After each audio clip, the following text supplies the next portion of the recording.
Okay.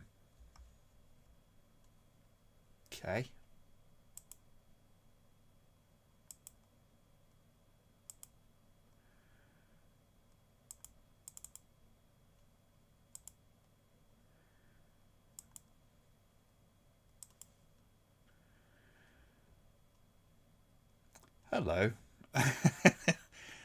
I think there's a problem with my camera. I'm not quite sure what's going on there. Give me 2 seconds and I'll see if I can try and fix that. I'm quite sure what's going on there. Let's take that out. Let's delete that.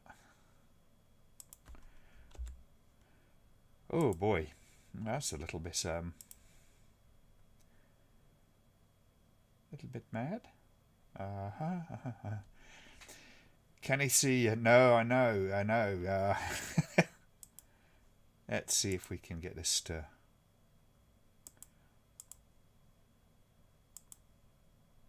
Come on.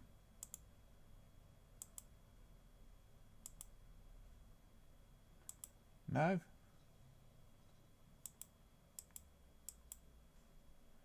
Yeah.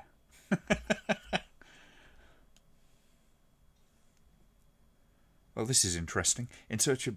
yeah. No idea. My light's on and everything. It's literally just frozen for some reason. Okay. Let me just do a little bit of wire tracing. Let's unplug the camera for a second. Might be OBS playing silly buggers.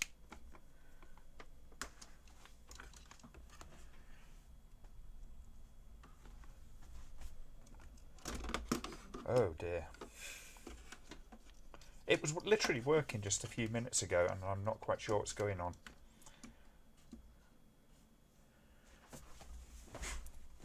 You can see me just about. No, that's not. That's a frozen image, I'm afraid.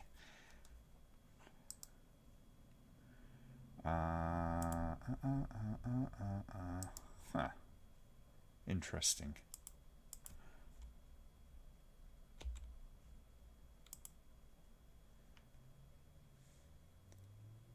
Yeah. Well, this is going well, isn't it? You can see your head. Yeah. Totally get that. It's just it's not actually doing something.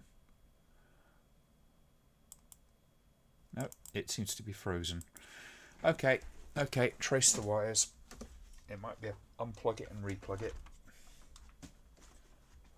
This is fucking ridiculous, isn't it? I've got a beer here waiting to be drunk.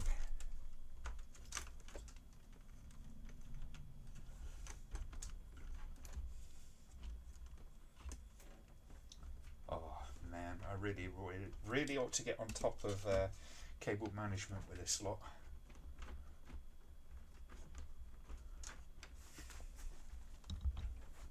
Right, I'm just going to go back to the holding card and shut my mic off for a second and I'll be right back.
Hello.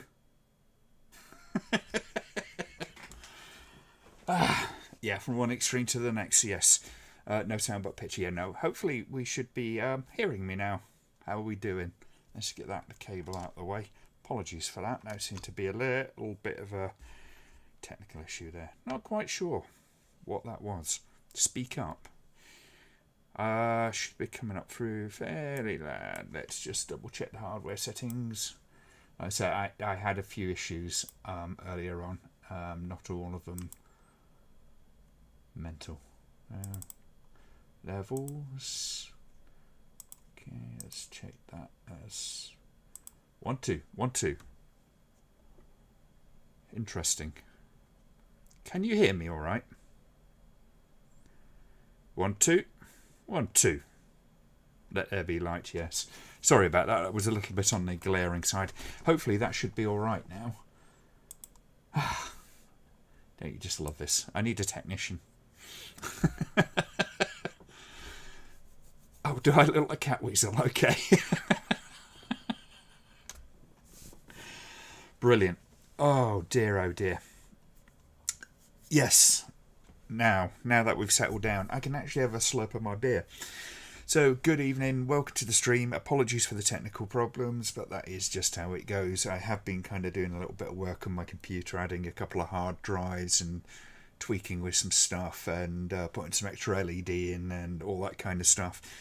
For some reason, one of my USB hubs lost its power supply, so I'm not quite sure where that's gone. So I've got to try and find that and plug that back in.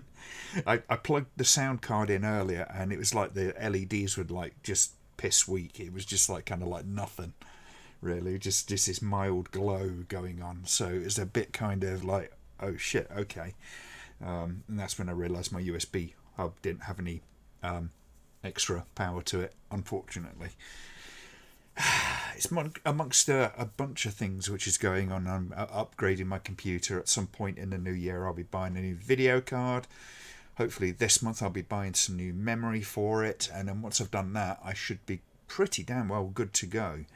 Because yeah, it's pretty good rig now. You know, now that I've new motherboard, new processor recently, all that kind of stuff.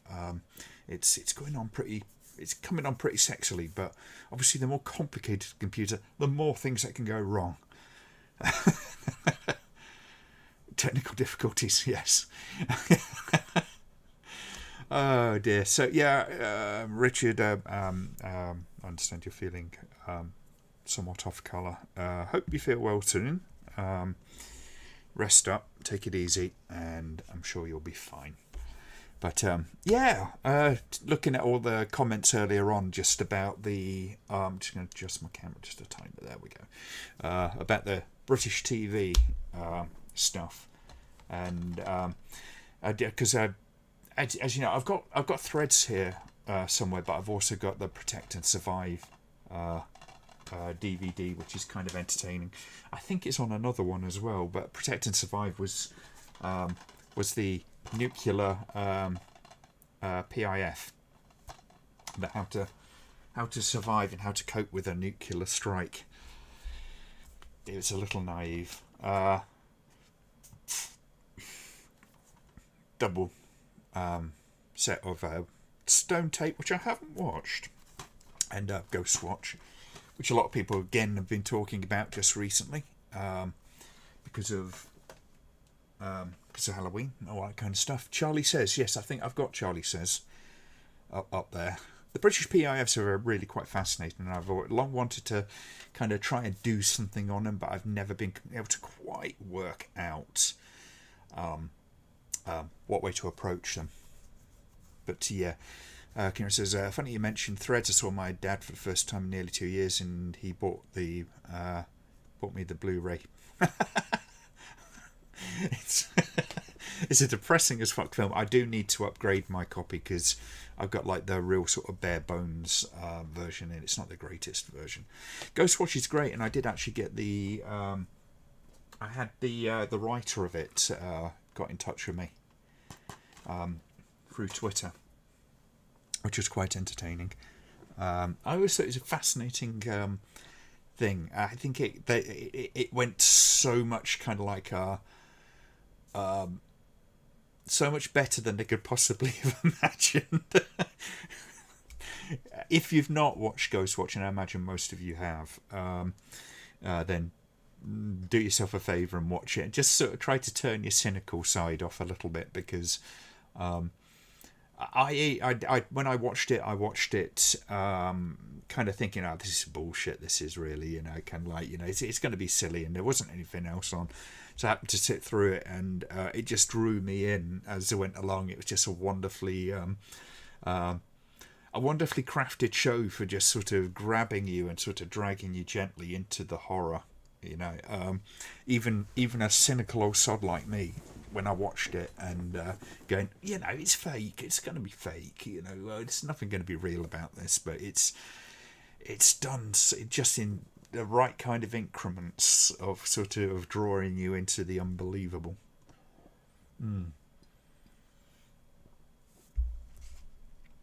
Simon says Ghostwatch was good fun. I actually reviewed it a couple of years back. Yeah. I enjoyed reviewing that, and it was quite a well received review. Like I say, the writer got in touch with me about it, and that was quite interesting. So yeah, surely BBC should do a drama reenactment of Ghostwatch. Well, Ghostwatch was a drama. That's the thing. It was in the slot that was actually for drama, and it was explicitly kind of technically it was kind of posted. It was broadcast as a drama, but if you missed the beginning or didn't understand that particular series on BBC Two was a drama series, then you could have got it all mixed up, and a bunch of people did. There was one lad, I believe, they tried to blame his suicide on Ghostwatch. He was one of these guys that had a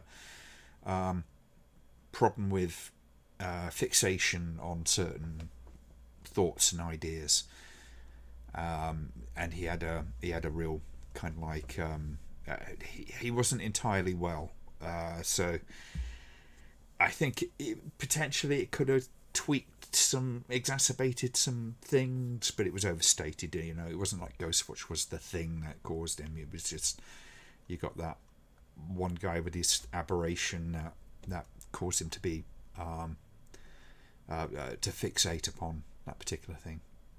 It's kind of weird, but and sad. But I wouldn't blame the drama for that, because that's the funny thing. People can fixate on the strangest things sometimes. It's not always the case that that you can make something entirely safe. I saw it live. Yeah, I saw it live as well. Yeah, it was played so straight. That's the thing, wasn't it? That was the thing. And by that point, because I'd already accepted it as being a drama, but I found it quite compelling as it sort of drew me in, and I kind of like learnt to sort of let go of the more kind of critical side of myself, if you like. Even sort of back then. It's on BBC One, a Screen, One Strand. I thought it was on BBC Two, but that could just be a false memory of mine. Did Ghostwatch have a kind of Orson War of the Worlds notoriety? Yes, it did, really. It was one of those things that it really kind of it drew a lot of complaints, a lot of legitimate complaints, i.e., from the public themselves ringing into the BBC going, what the hell are you doing?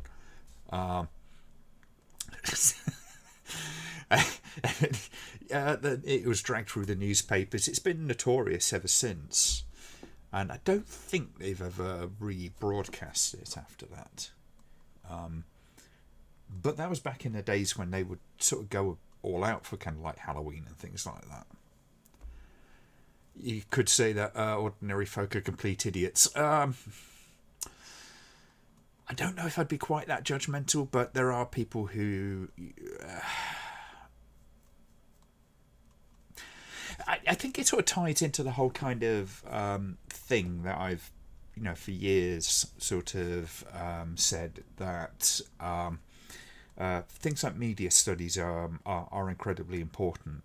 A lot of people used to disparage it. A lot of people still do disparage something like media studies. But being critical of the media and kind of like learning how to question those things, and that includes everything from Facebook to Twitter, through to mainstream media outlets of various different types. You should absolutely be questioning what it is that they say, and kind of looking into what's going on. You know, what are the biases? Who's this coming from? Is this person reliable? All of that kind of stuff. Because then when you approach something like, whether it's the video nasties or whether it's Ghostwatch or just the news in general or information that's coming through kind of social media and all that sort of stuff, you're a bit better armed to look at it and analyse it and try and figure out what is real, what's not, to what extent. Because one of the biggest tricks that comes out when it comes to kind of like media, one of the biggest tricks with it is always sewing in little bits of information that is real. You know, kind of things that are plausible, things that are verifiable, but then kind of mixing it in with all the bullshit that goes along. And Alex Jones is a very good one at doing that, in that he knows how to kind of like just have enough compelling truths within what you're saying, that it kind of buries everything, that you can kind of like basically hide the fact that it's 99% bullshit, because he'll go, well, look, this is been demonstrated. It's a confirmation bias kind of thing.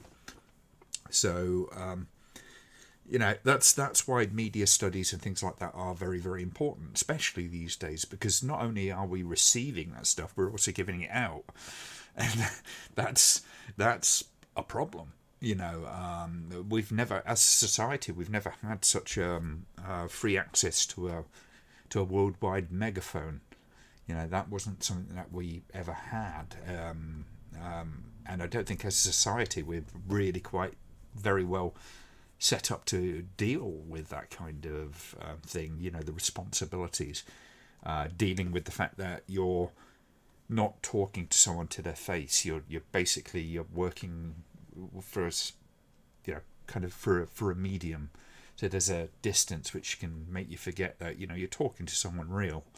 That's something I learned very quickly when I started doing YouTube. Was when I talk about a film, there are living people who will see that stuff, and sometimes that ends up as a good thing. Sometimes it ends up as a thing where you go, yeah, maybe I shouldn't have been quite such a dick about that. And so I try to be at the very least honest about kind of what I do, but not everybody has that experience of dealing with just general people around them when you're talking about through Facebook and social media and YouTube, that kind of thing.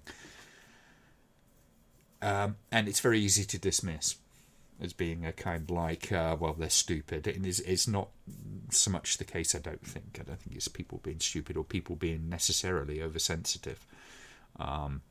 We live in a very different world. It takes a lot of adjusting to, and I don't think society's quite there yet. And neither are the governments. They don't know how to deal with it either. Blair Witch is pretty good, I agree. It isn't spine-chillingly scary, but it's certainly creepy. It's an interesting film, Blair Witch, in a lot of respects. Especially given when it came out, it was really kind of like the Kickstarter for that kind of filmmaking. And although it was sort of inspired by something like Cannibal Holocaust, for instance, it's not really the case that is that Cannibal Holocaust was the first of that kind of movie. Sort of half was. There's elements in there which the Blair Witch took and ran with, and a lot of people took against it, just because I think partly because it was such an alien art form was the found footage kind of thing. And it's quite interesting to see how badly some people really kind of really misunderstood what the found footage kind of thing was supposed to do, and how it works, and what its strengths and what its weaknesses are. George Mero included. His found footage effort was not terribly well thought out, because he was so, so ingrained in how to make movies in a cinematic kind of way. That sort of anti-cinematic kind of film style is not something that he was particularly well equipped to deal with. So, but film studies is an important thing. It kind of helps you sort of break down these various types of media, whether it like social media and all that kind of stuff, or news media, establishment media, independent media like independent news commentators, all that kind of stuff. It helps you. Another British TV series, which was Day of the Triffids. And it's very BBC. It's kind of very sort of it's very shaky on the effects front,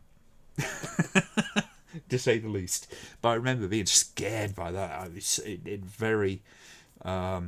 was a very scary TV series for me as a kid. I found it kind of very interesting in that sort of very exhilarating. So I think that was one of the first times that I kind of like sort of really got attracted to things that were trying to scare me. Glenn, do you think that people will want things like Cannibal Holocaust and Blair Witch to be real? Well, I'm sure there's some people who kind of like would go down that line. Wasn't the last broadcast the first fanfic? No. Last broadcast I believe was after Blair Witch. But there's been examples of it throughout. You look at something like the Mondo movement, and that could, in some ways, almost have elements which are like that. I mean, there are parts of Cannibal Holocaust, as for instance, which aside from the found footage of the crew, there is the stuff like the Last Road footage and things like that. And there's plenty of films that have those little elements. And it always has this sort of semiotic kind of suggestion of being genuine, because something specifically is genuine within the film. And that's one of the arguments I've always had with the animal kind of deaths and stuff. And this is not just in Italian or Euro cinema. This is in American cinema as well, and British cinema, and all sorts of cinema from across the world. When they kill an animal for real, it kind of triggers something in your mind. It sort of flips a switch a little bit. So when you see something which is fake a little bit later, you're almost primed to accept it as real. Adaptation Day to Triffids is actually very close to the book. Yes, it is. Credits scared me. Yeah, it's that soundtrack to it, isn't it? Which is really quite something. I mean, Day of the Triffids. There is one thing about this particular series, is that if you watch 21 days later. I'll probably get the number wrong still anyway. When you kind of like see this and you see Danny Boyle's film, and the story is beat for beat pretty much. There's just a few things that have changed. It's like the blind people in Day of the Triffids are kind of like the zombies in 21 Days Later, as a for instance. But the whole kind of thing is, he wakes up in a hospital. He's alone. The city of London is abandoned. He teams up with a girl, and they bugger off up north, find a army camp, and they turn out to be bastards. It's like sinister. Yes, quite an enjoyable film. That not everybody likes it, but I thought it was pretty decent, pretty atmospheric. Maybe Cannibal Holocaust was one of the first found footage films. Sort of. I don't consider it to be a found footage film particularly, at least not a pure one, but it has elements of that. But cinemas had elements of that for a long time.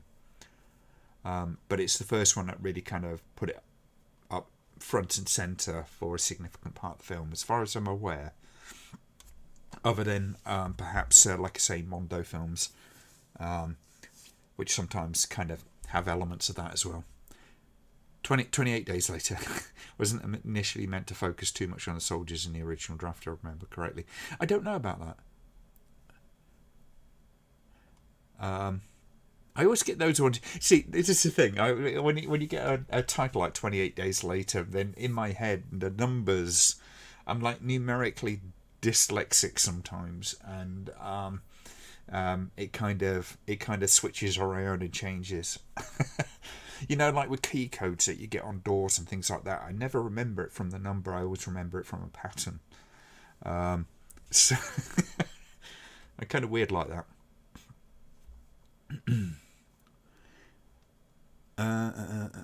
Never liked the newer version Day of the Triffids. Eddie Izzard was surprisingly good as the bad guy. So I haven't seen the newer version.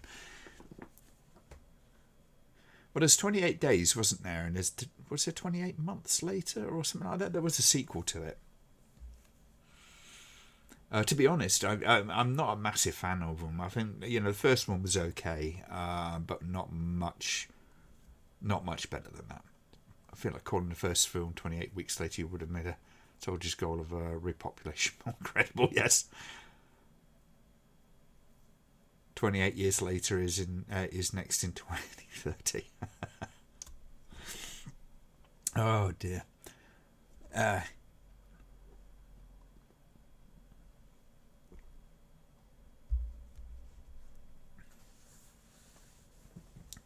Okay, I'll take your word for it, Richard.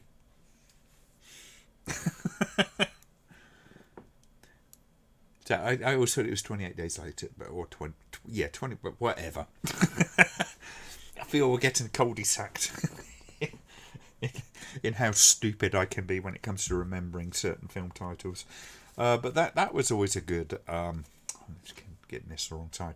That was a really good TV series. The US version now unfortunately doesn't have the Channel 4 short film. Oh, okay.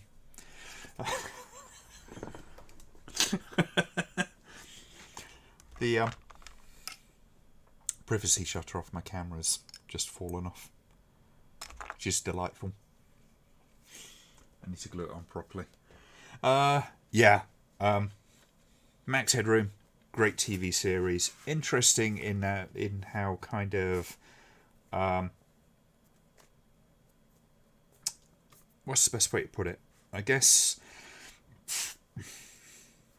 how well it kind of like looked at the media, because there's a lot of the story which is really about kind of like it's a media company essentially that's got so much power that it is essentially running the show.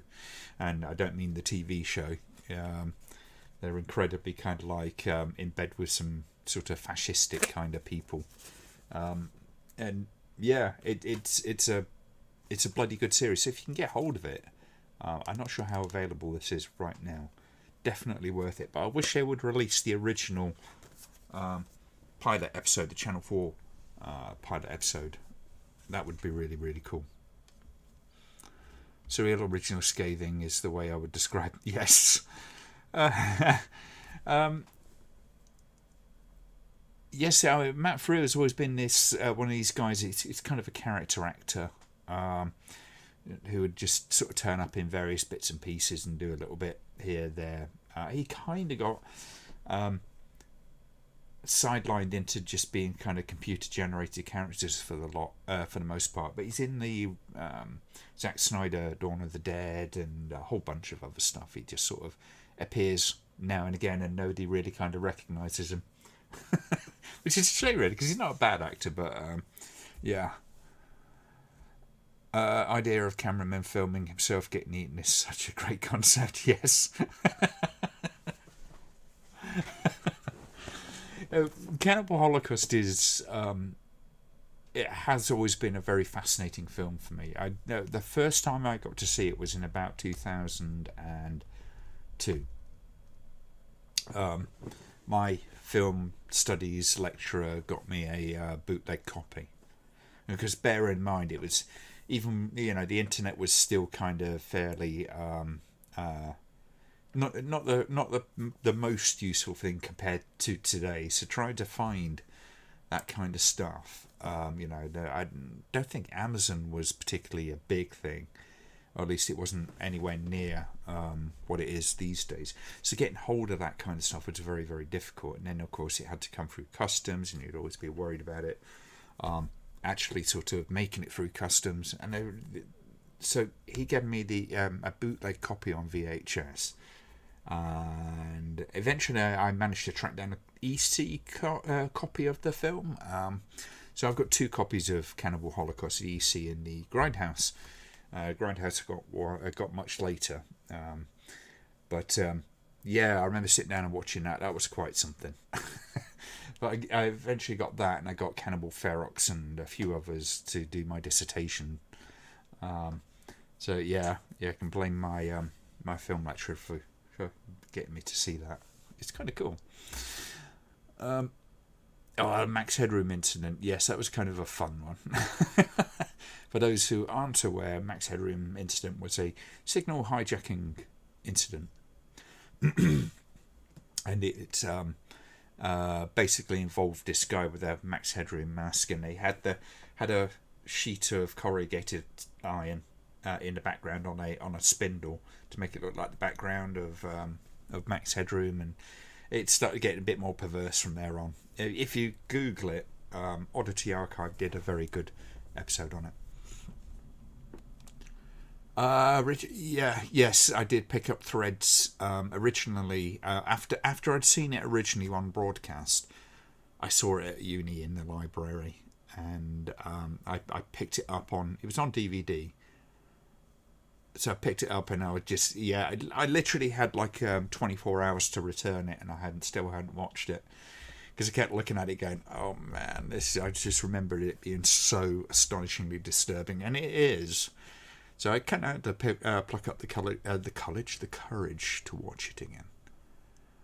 Your Grindhouse copy of Cannibal Holocaust hates itself. Who's seen Bull? Want to talk about the twist? No, I don't know that.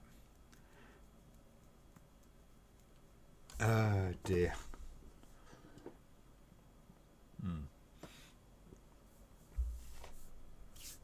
So I think at this point, let's quickly let's get everybody sort of in a position where we can start, and we'll get started with about 9 o'clock. We'll get started on that, and we'll just have a bit of a chat up until about then, unless we peter out and run out of things to say. So we are watching Death Smiles on a Murderer, Joe D'Amato film that was recommended, and having done a very, very brief bit of looking into it, it's kind of described as being Joe D'Amato's Venus in Furs is probably the best way to describe it. So I'm kind of looking forward to this one. It's going to be a bit of an unusual. I don't know anything about it other than kind of that. So if you guys get yourselves ready with that, so just get yourselves all queued up and good to go, then we will be we'll be getting on with that in about 20-25 minutes at the latest. So Cannibal Holocaust is still watchable today, still a shocking film. Yeah, and I think it's as much because it doesn't rely massively on super special effects a lot, particularly because of the way it's shot. You know, there's not an awful lot of particular special effects shots, with the exception of the most notable being the girl on a spike, which is always quite fascinating and repulsive at the same time. Never seen tonight's film. Looking forward to it. Yeah, I think it should be an interesting one.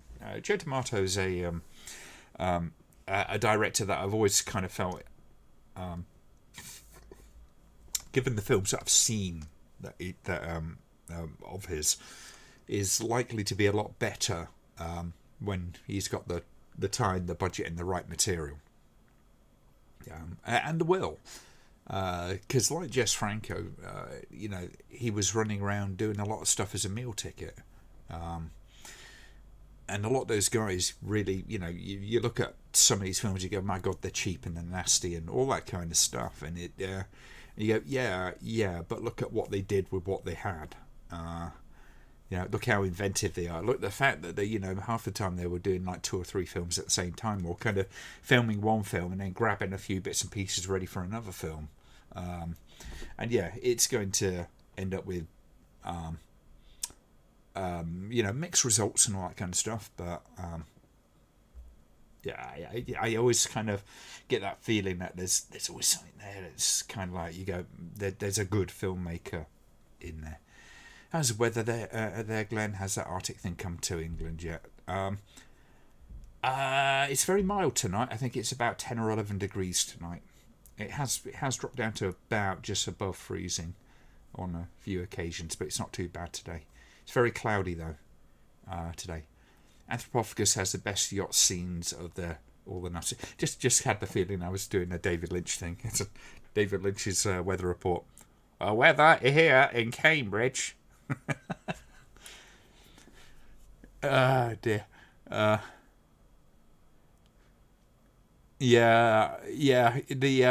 yacht. I mean, Anthropophagus is not a well-acted film, generally speaking. There's a couple of standout performances, but that's about it. It's rough and ready, and I don't think Joe D'Amato particularly cared about it. It was one of those films that kind of sort of got chucked out there a bit. But again, it's like Jess Franco. Even in a film like that, there's moments and certain scenes and things like that you kind of look at, you go, actually, there's a really kind of neat bit of work gone into that. Like when they find the cannibal eating the baby and stuff like that. The lighting in that scene and all that kind of stuff, and how that scene's put together is actually pretty clever, pretty good. What was Nuclear Film? It's about a group of counsellors who have to pretend a setup of how nuclear war would work out, and we're stuck in one room for a whole film. You know what? I'm not sure which one that would be. I mean, I know there's something like that in Threads, a little part of it, which is a bunch of local council government who are stuck in a bunker, and bomb goes off and they're stuck down there with no power and stuff, and you can only presume that they end up dying down there. Couldn't stand the thought of having to go back through take clips or rewatching it. George Eastman's the only decent actor in Anthropophagus. Tita Farrow does well at certain points, I think particularly towards the end. It's a lot of that hammy dialogue that she has to go through, but she's so impossibly cute that I can forgive some of the cheesier moments in her performance.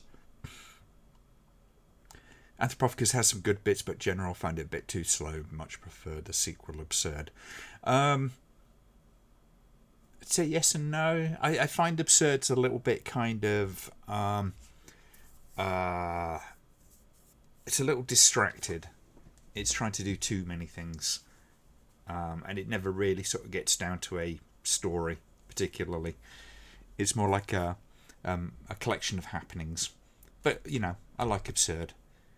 I liked it enough to be able to do the extra for the German DVD. Which is, I think I've shown you it before. It's up there somewhere. There it is. 2 seconds.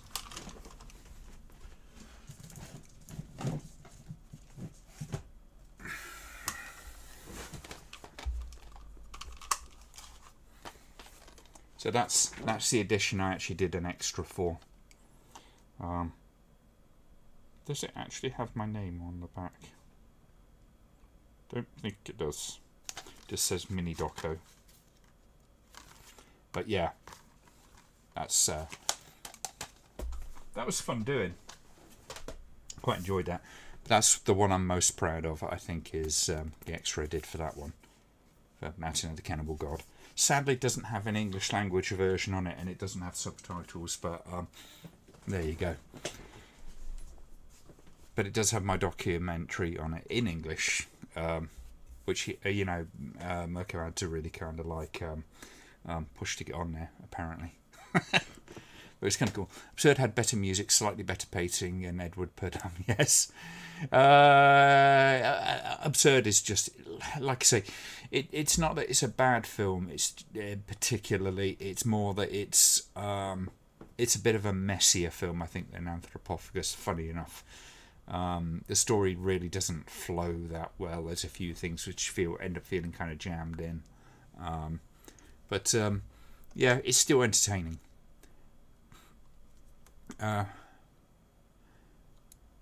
Oh God, yeah. There you go, Kieran. Yes.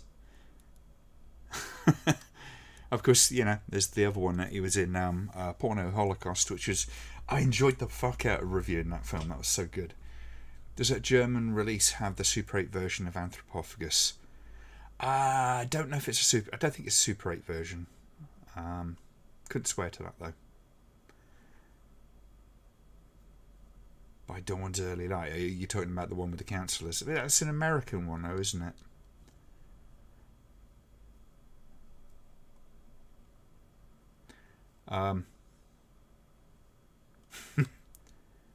People of the woke ghetto, hello. Okay. Oh, you haven't missed us. We're still here. Top of the morning to you, Minty. No, we haven't started the film yet. We are going to be starting out within probably about 10-15 minutes. We'll get started with that. Porno Holocaust, perhaps the unsexiest porn ever made. It's it's got its issues, not least to do with a certain warty appendage. But the film, in general, is kind of interesting for what it is. It's not like a sophisticated story or anything like that. It's just kind of this weird sort of mashup between just straight up hardcore porn and zombie flesh eaters. It's kind of bizarre. I haven't seen Exotic Malice. No, I haven't.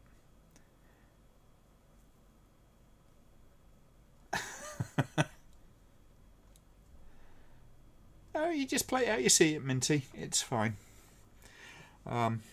Nice to be back. Yes, it's nice to have everyone back. We're actually doing all right for viewers tonight. It's kind of a busy evening, so yeah. I thought it'd be kind of fun to just do a little bit of a chat before all of this anyway. Like instead of doing a double bill.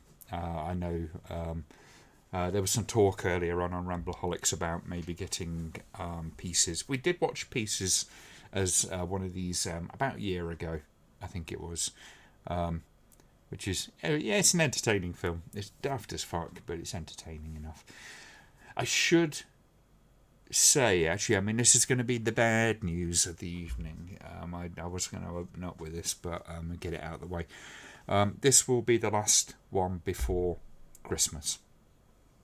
I'm still trying to decide at the moment what exactly I am doing for Christmas, but it's looking at the moment with the way things are. I'll probably be popping back home to my brother's the weekend before Christmas. And between then and now, I've literally got 2 days off. So, So I've basically got about a 3 or 4 week run now with only 2 days off. So it's going to be a bit crazy for me. And I'm just not going to be in any fit state to be able to kind of do these up until Christmas. But if the plans do sort of work out, then I will do one on Christmas Eve, and then I almost certainly, situation permitting, do one for New Year's Eve as well. And we'll try and make that a big blowout on the New Year's Eve one particularly, and we'll watch some films over the New Year. Over the bells, which I think should be fun. Need Christmas horror. Christmas I don't open till Christmas. Well, Ramble-Holics at some point start. Let's put somebody start a post and get some Christmas suggestions in. I had some suggestions for the New Year's, not Calamity of Snakes, Richard, you bugger. But yeah. You'll be missing out. I understand holidays, busy time of year for you. Hardly have any family, so the holidays are sheer boredom. I'm sorry to hear that. It's kind of crazy at the moment. We've got a couple of shows, sort of big student shows, which are the week of that show. I'll be doing the weekend before, the Saturday and the Sunday. Then I've got a 65 hour week that I've got to run through for that, and then I get a couple of days off, and then I'm back into shows for a couple of days until we run through the end of that week. So it's just, I'm not going to be in any fit shape for doing a stream on a Saturday night, even though I'll have that day off. So I'm just trying to keep my sanity apart from anything else, because they're kind of crazy.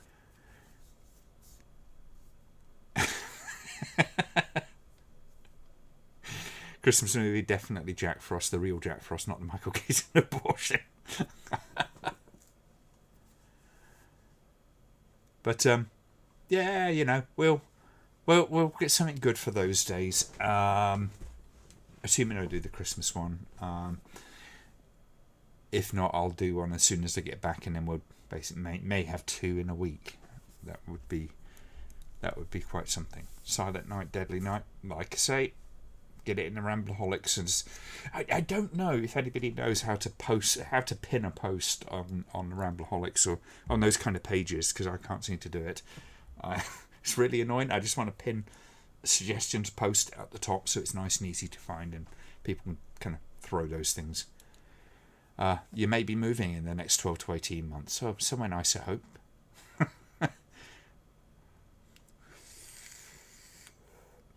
Is it to Cambridge? There's not much here. Except allegedly smart people.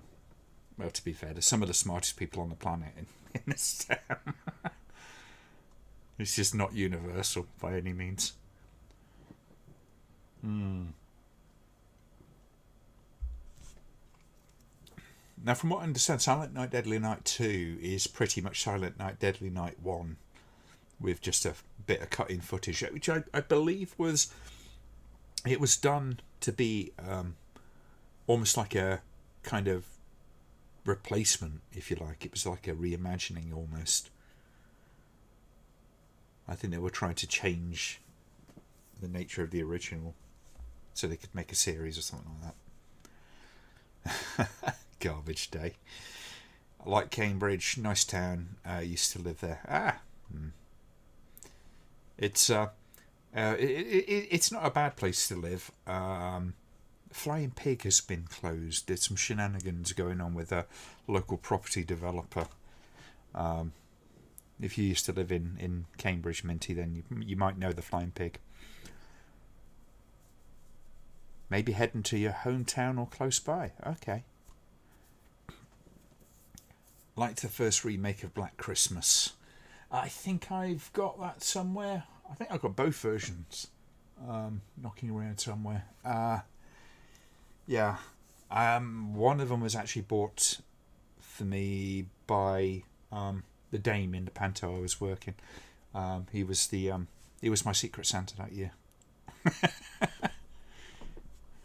Cambridge is useful for getting in and out of London. It's too useful for getting in and out of London. I keep wanting to take a tool to the train track and just kind of remove a couple of miles of it, so people from London don't feel they need to move here. You know, the Baron of Beef, yeah. Baron of Beef was a pub that was partly infamous because of it was Clive Sinclair of the ZX Spectrum fame. It was one of his haunts. Legendarily, he got into a fight with the guy from Acorn Computers, although apparently it wasn't actually in there. It was in a club. So that's one of the fallacies. It wasn't the Baron of Beef where that little confrontation happened. Although, you know, where I work actually contains the building that Clive Sinclair used as his base of operations. So there's a building called Sinclair. You go in there, it's still got the spiral staircase, although these days it has handrails on it. I think back in Clive Sinclair's day, it didn't have that. Okay, folks, start giving me a thumbs up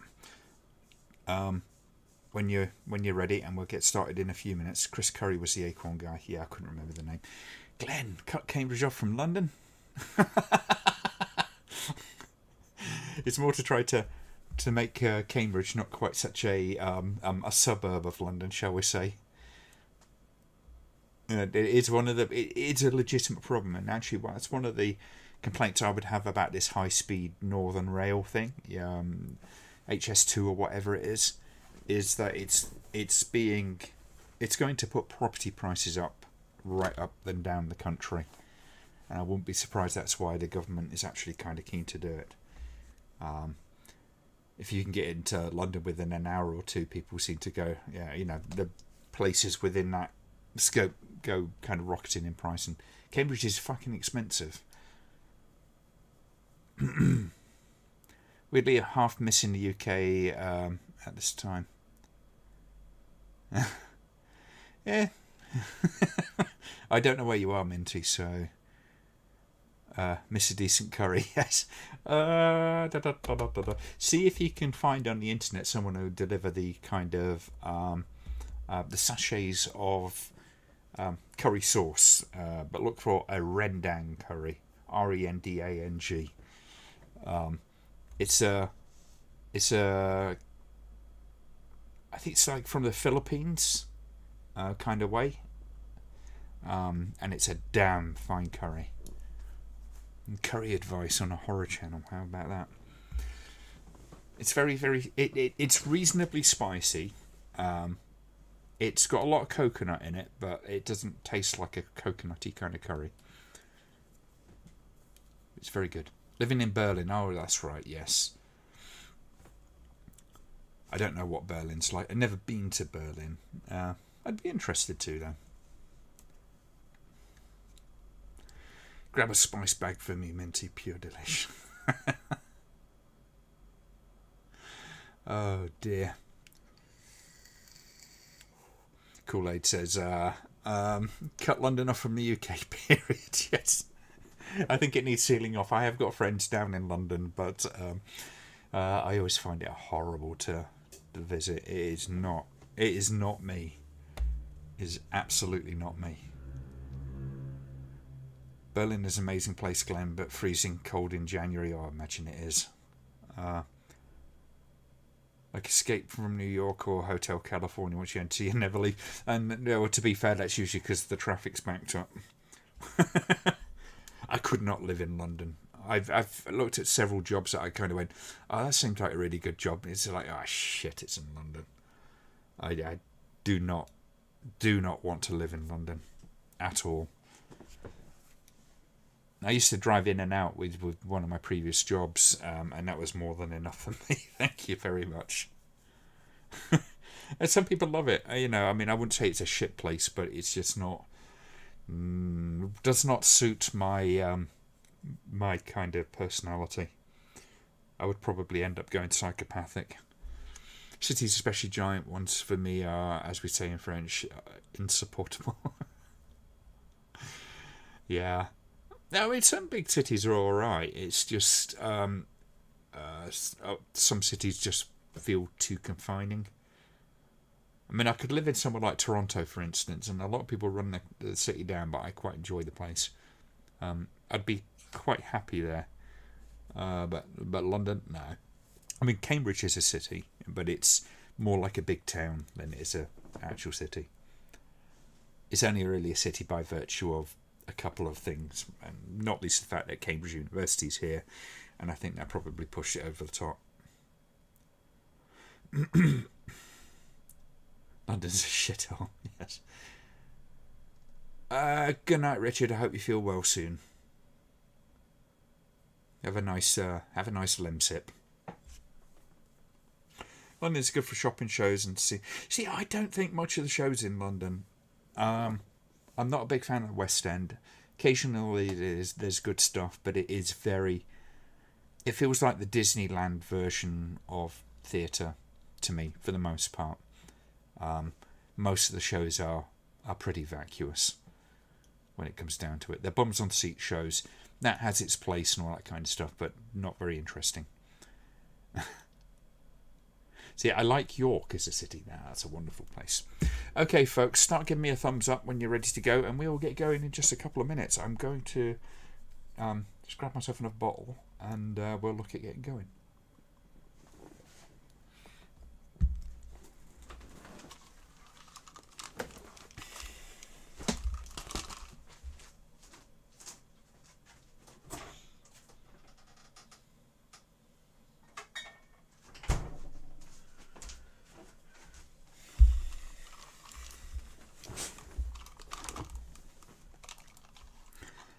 Yeah, York is lovely. I mean, it is. It's my favourite place in the world is York. I'd move up there, but there's not really much in the way of jobs. Refresh the beer, sit you and go. Ready when I am. Okay, let's get started then, folks. Yeah, let's get started, folks. I'm going to go on count 5, and you know the drill by now. Don't know why I keep saying that. 5, 4, 3, 2, 1, go.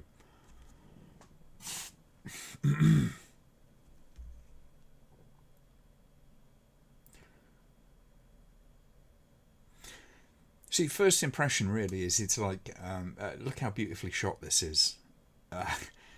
This is Joe D'Amato with good equipment, clearly.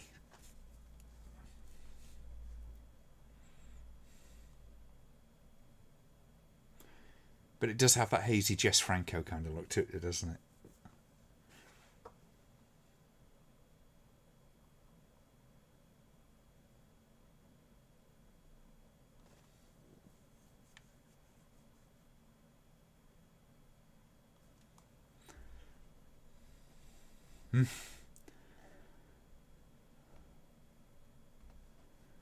Oh, thank you for that, Kieran.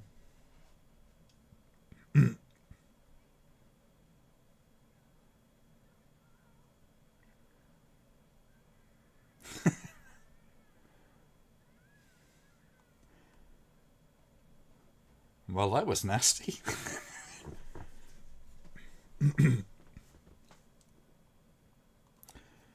I'm not sure. Let's...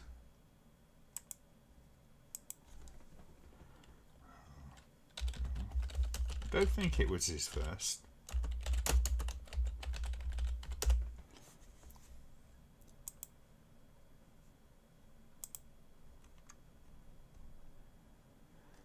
The 5th or 6th. See, yeah, one of the things about a lot of these directors, obviously, you know, Joe D'Amato, Jess Franco, all those kind of guys, Bruno Mattei, and amongst all of them, a lot of them have kind of learnt their craft under some very, very notable names. So it's rarely that early in their career, you know, as directors maybe.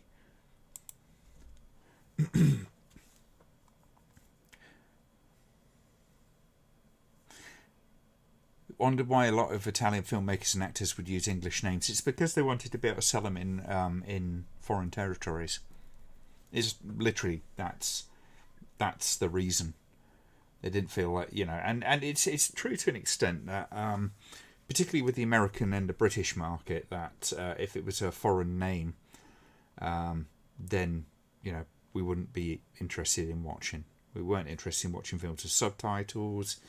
But it's also why you see with the Italian film market in particular, but not uniquely, that they borrowed a lot of ideas from other places, be it like the spaghetti western kind of movement, or when a big horror film like Halloween would come out, the Italians would make their own versions, either rip-offs or inspired by kind of efforts.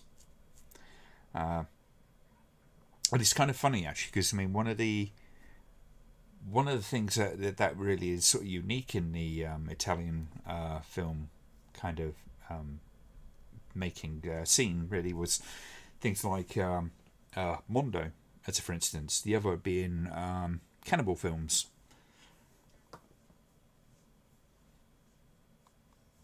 An Italian cannibal film movement really was, although it was derivative in some respects, you know, it's always kind of harking back to that Mondo kind of, but not to the Mondo, sort of to the kind of adventurer kind of thing. It really did put a unique spin on it, and nobody else was really doing them at the time. You know, eventually Spain started doing a few, and you got a few dotted around, but Italy was the big one for it.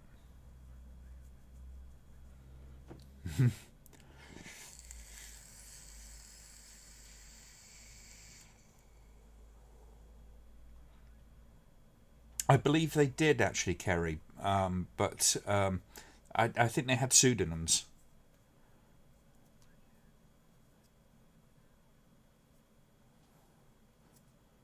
But you know, even Jess Franco, with because he'd sort of shrink it down. Jess is a more international name than Jesus. So,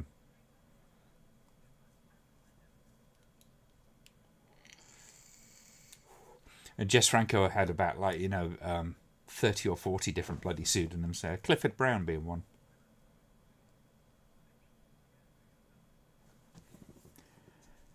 I started at 00 as well, so I'm just gone 29 minutes. That's wrong. What the hell happened?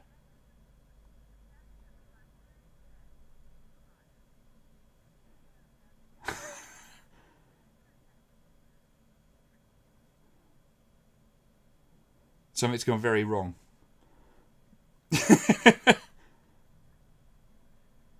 Okay, folks, just tell me, somebody, Kerry, can you tell me what you're at if you started from 000? I must have.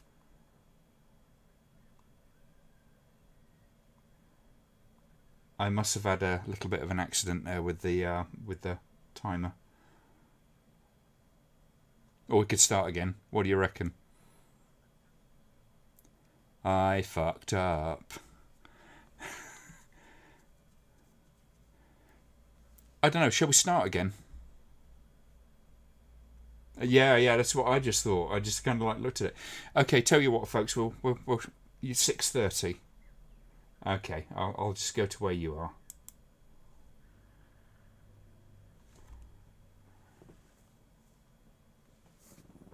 Thank you, Gary.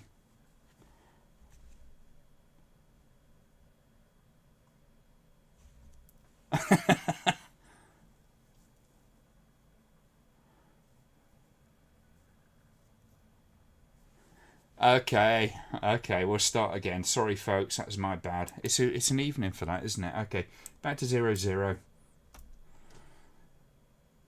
I think it started on a weird. Okay, restart is easier. Okay, give us a quick thumbs up when you're ready, folks, and we'll get started again. I'm an asshole, apparently.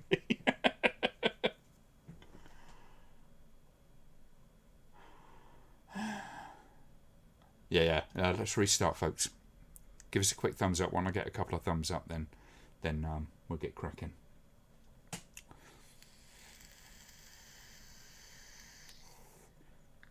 Adam's ready.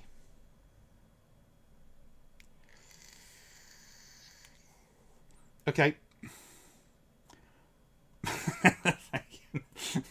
I can be quite self-deprecating. Okay, brilliant. Okay, let's go. We'll go from 00. And I don't know. It seemed to have a title on it, and then it kind of like when I press play, I don't know. Okay, we'll start on 5 again. 5, 4, 3, 2, 1, go. Right, I'm going to put my my mouse right out the way. I must have just hit my mouse.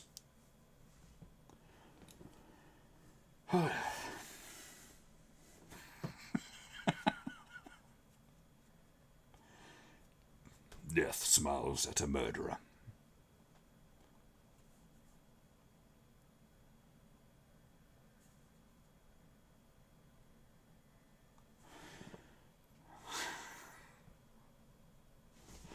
Could have been worse. We could have got half hour in before I realised. But, yeah. You'd think I'd know what I was doing by now, wouldn't you?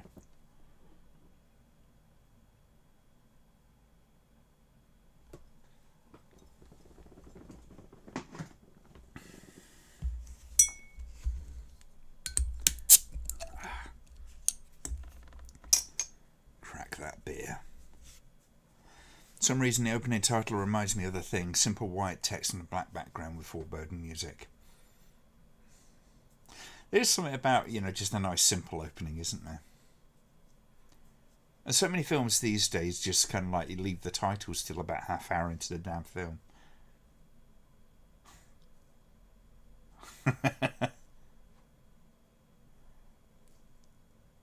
Yeah, I've got to talk to my brother tomorrow. I'll perhaps try and catch him on Steam at some point.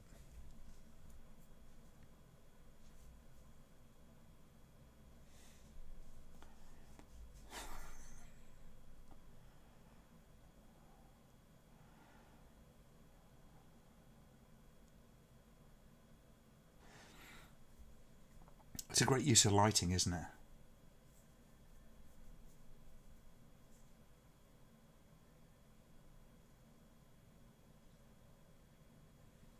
Sort of thing I like, kind of one of the ways that I like lighting stuff on a stage. You get so rare times when you're actually able to do kind of like interesting lighting.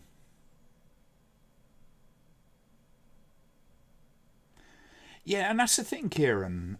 Smaller crews and all that kind of stuff. They have a lot more freedom to do stuff, to improvise and to change things, and really kind of like have a lot more responsibility in a smaller pool of people.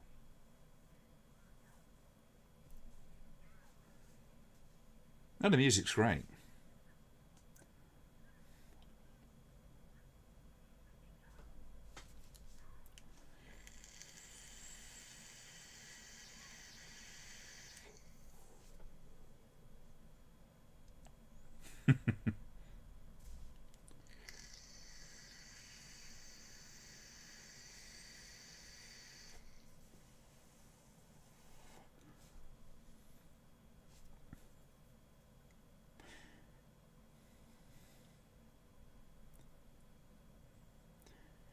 I don't think that description of it being kind of like a Jess Franco film is particularly unjust.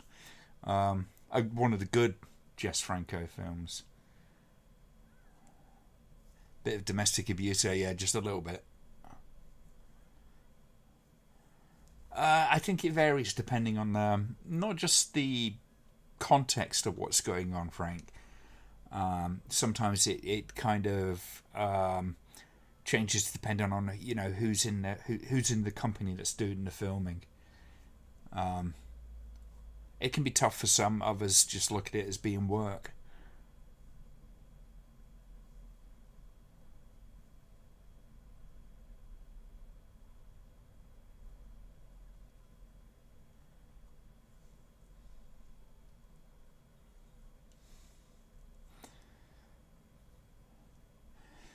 It's like when I asked Straw Wiseman about kind of like some of the stuff that goes on in Fight for Your Life, because I think that's a fascinating sort of thing to ask about, is how do you feel when you're kind of filming scenes that are morally distressing apart from anything else.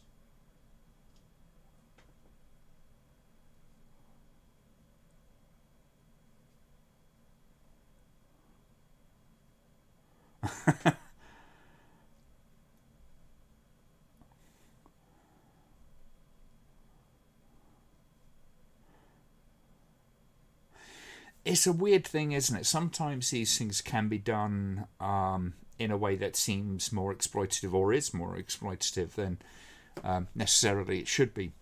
Sometimes there's a purpose to that, particularly when you're talking about a film that takes that psychological kind of point of view. I.e., it has a point of view character that you're seeing this film, the story unfold through. It's like watching a 1980s Timotei advert.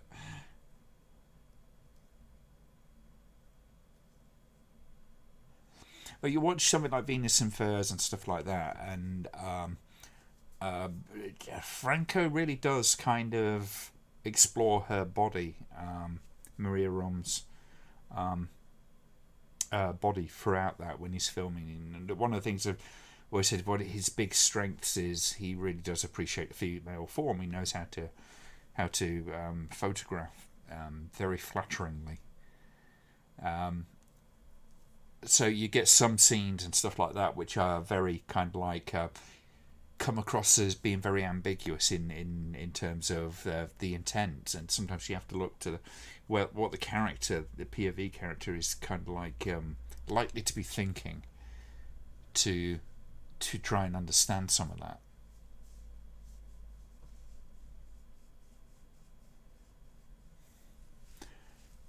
There's a few films where actors and actresses, I generally refer to them all as actors, have struggled with certain elements of what they're filming. Ironically enough, though, something like Salo was apparently a very jovial set, you know. But then you'll get other films where it feels pretty horrible for the actors, and I don't think it'd be unfair to say, you know, often more so for the actresses, who are generally a lot more exposed physically and stuff. I was reminded by something just a little bit earlier today of the film James Cameron's The Abyss. Mary Elizabeth Mastrantonio in one of those, in that scene where she's drowned and gets resuscitated by Ed Harris, was having a pretty goddamned wretched time, and he pushed them to take after take after take after take, because Ed Harris is a method actor apart from anything else. So when he's pounding on her chest, he's not holding back much.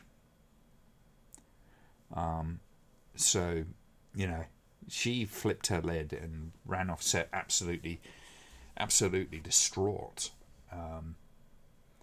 Particularly, I think it was when the camera failed. It ran out of film, and it was like the take had to be done again, and she just had enough by that point.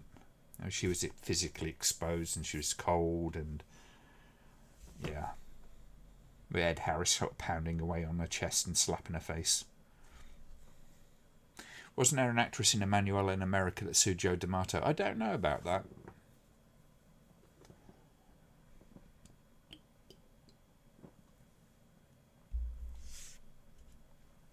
James Cameron had a reputation of being a tyrant of filmmaker. I'm surprised The Abyss was actually completed. They nearly lost the lead actress before they'd completed shooting, and that would have been pretty catastrophic. Don't get me wrong, it's a pretty good film and all, but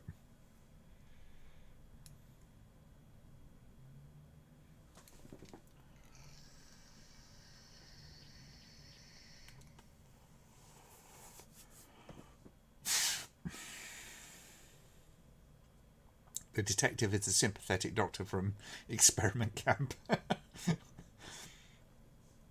SS Experiment Camp was interesting film, to say the least. It's actually kind of one of the fascinating things, because that was another thing that was a particularly Italian and Spanish thing, mostly Italian if I remember right, was the Nazi exploitation stuff. Although that actually kind of really sort of kicked off with Love Camp 7.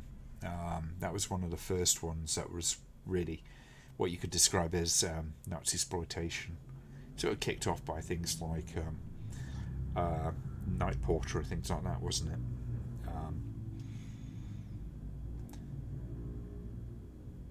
It's always one of the most fascinating things, just in terms of kind of like how people reacted to horror movies, was that particular genre. It's the normal. It's I don't know if that'll come up on camera. There we go.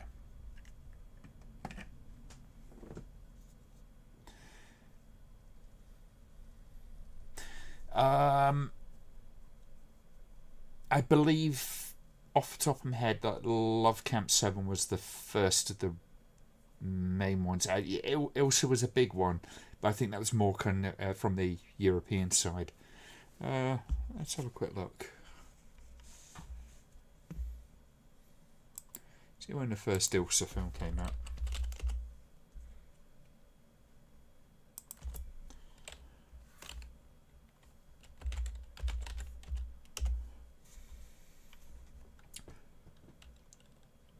So it was 1975 for She-Wolf, and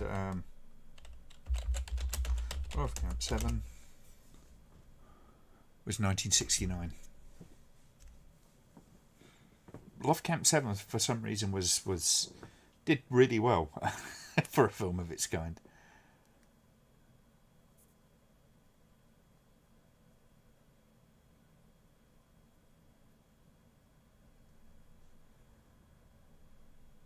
No, there was a bunch of those kind of Kieran. There's a bunch of those movies that were kind of like some of them were serious drama. Like I say, stuff like Night Porter. Although Night Porter was when that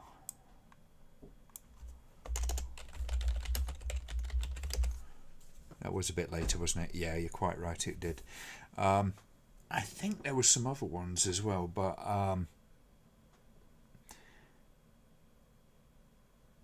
it also was the first one I think that sort of kind of made it pretty big internationally.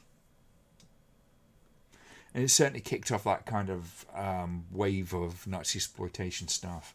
But like I said, Love Camp 7 was one of the earlier ones. Imagine Klaus as your landlord, you'd never dare wallpaper anything.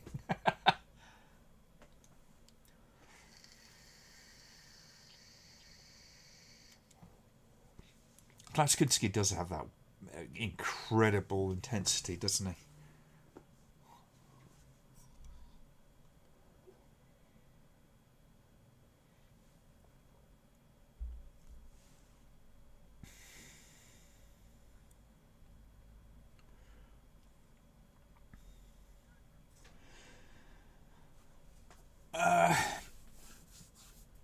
They got up to some stuff, I have to say the least, Frank. Some of those excesses that you see in films like that were perfectly genuine. When you're talking about stuff like the experiment camp and Beast in Heat and stuff like that, they're based in things that really did happen in terms of kind of experiment. Although they're kind of clowned up somewhat in a lot of cases. Certainly with Beast in Heat, they were big on all sorts of kind of experiments which would be fairly recognisable.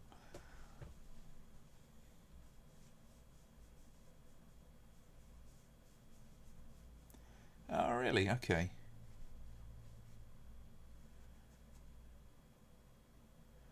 Gestapo's Last Orgy was an interesting film. Genuinely. For a film of its kind, it is incredibly straight-faced. It has a few silly moments, but in general, it's a very, very bleak feeling film. It's quite rough to sit through, as it probably should be.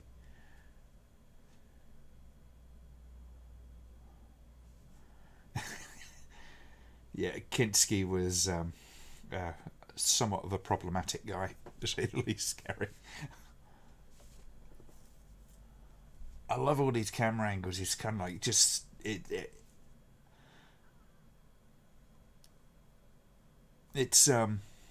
it's a beautifully shot film.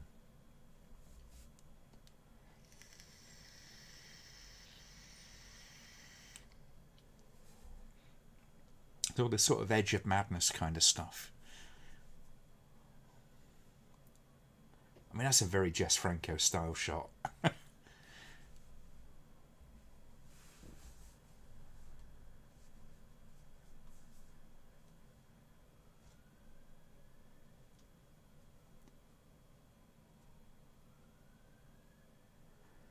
It is one of those things, though, isn't it? When you... Oh, God, yes, he could act. You're quite right. One of those, shall we say, troubled geniuses.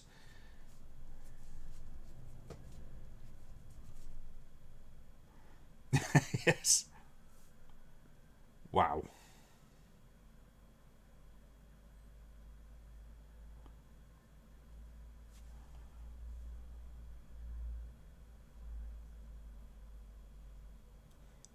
Yeah.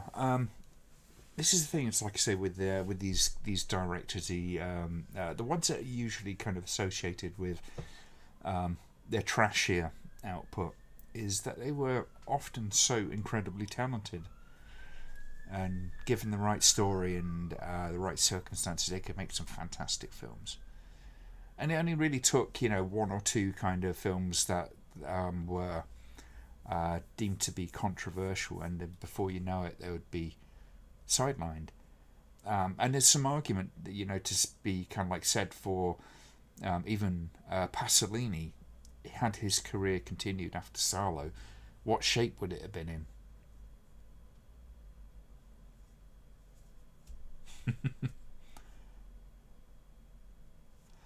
I don't know, Kieran. Is she really really good at poker? She's got that poker face. Dinner, dinner, dinner, and inside she's going ah.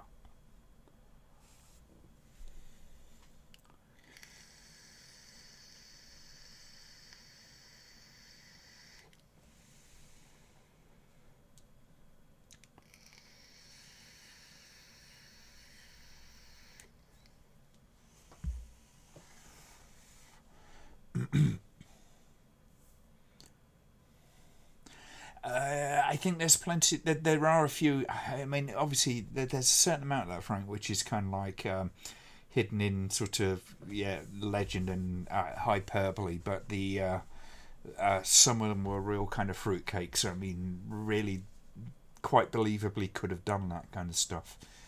Um, yeah, they weren't. They weren't good people. Though I've always said that Unit 731 would give even Mengele a run for his money.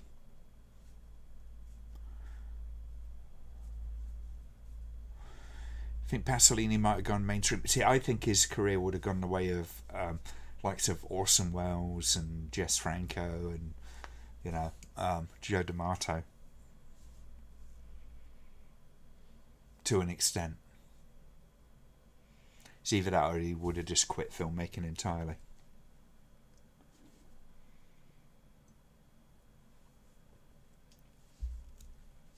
To think that that film um, to this day is still deeply, deeply controversial.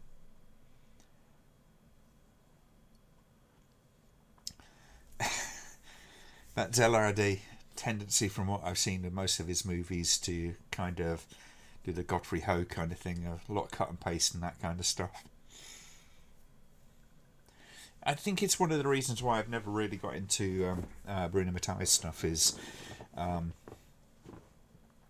most of the stuff I've seen is of his work, which is not the most extensive kind of viewing that I've ever done, has had a tendency to be kind of knockoffs more than anything.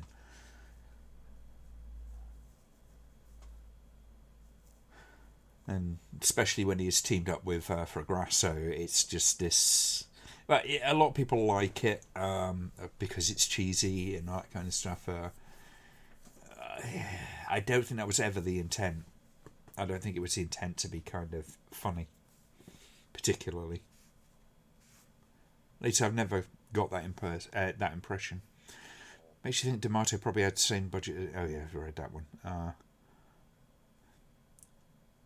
Shiraishi makes Josef Mengele look like a daycare worker. 731 was like, wow. And Japan has never really fully accepted what was done. I think they've accepted that it happened, but have never really kind of formally kind of apologised for it. I could be wrong, but that's as far as I know. I think flack he got from Salo might have pushed him, or at least would have affected him, but I'm sure he would have bounced back. It's whether or not he would have been allowed to bounce back. That's the thing. Yeah.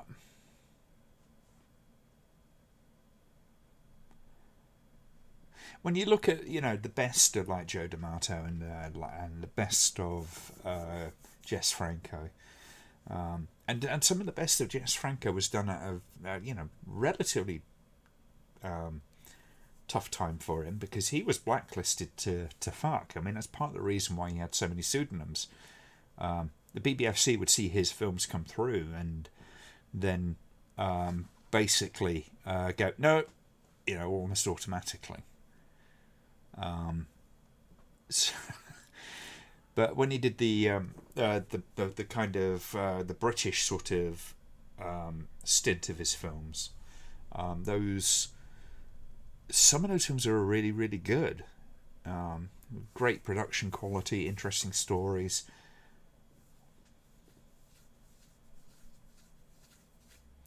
Men Behind the Sun was a seriously messed up movie, yeah, and it's messed up even more when you can realise it's real. Kind of like not real. It's based on very real events. It doesn't really exaggerate. And then you got Black Sun as well, which is a fascinating story of a shameful piece of history. One of the toughest reviews I've done really was the Black Sun stuff, and the research behind it was not pleasant.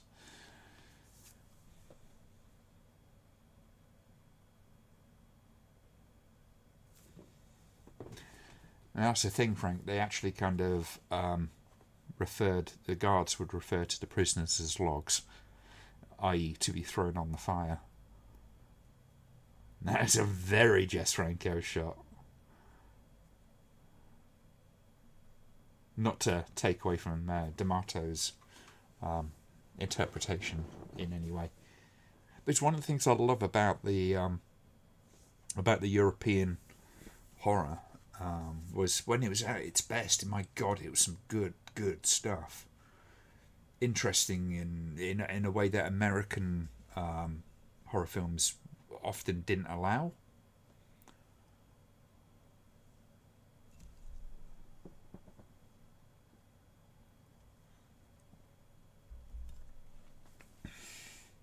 I mean, I have to say, I'm so disenfranchised from the whole kind of Hollywood scene that I've cancelled my cinema subscription. I have very little desire to go to the cinema to watch a lot of the new movies that are coming out.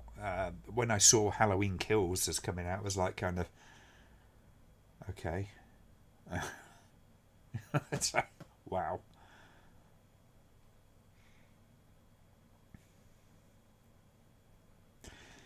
Mountain Fay was he's an interesting guy. I mean, he is the epitome of the activist director, writer director. And a lot of people, especially these days, will frown upon that. It's like, you shouldn't politicize movies and all that kind of stuff. Those films, Men Behind the Sun and Black Sun, were very, very, very much important films. They're important because of because they were saying something which was being suppressed.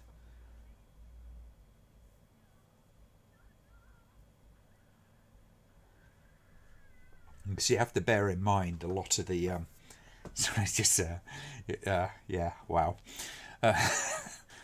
The A lot of the stuff that's in those films was being suppressed not only by China, because China was like trying to normalize relationships with Japan to an extent, but a lot of that history just been kind of like hidden by Japan itself. Like it's only really recently that they acknowledged that that thing actually even happened.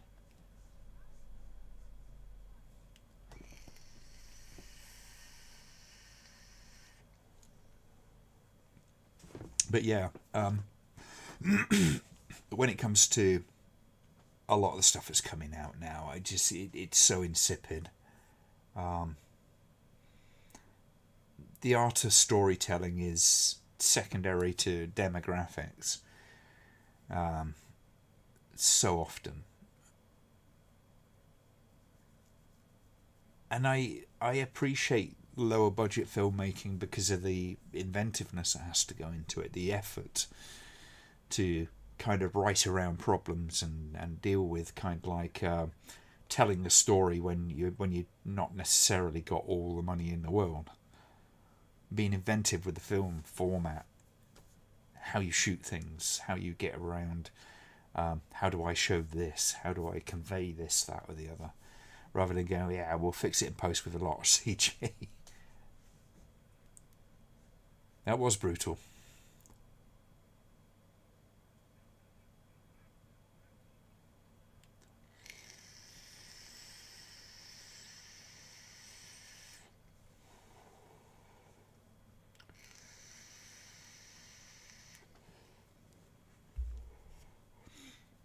I don't know, a girl like that, I thought she'd like a cockatoo more. If it's Jess Franco film, it would definitely be a cock or two.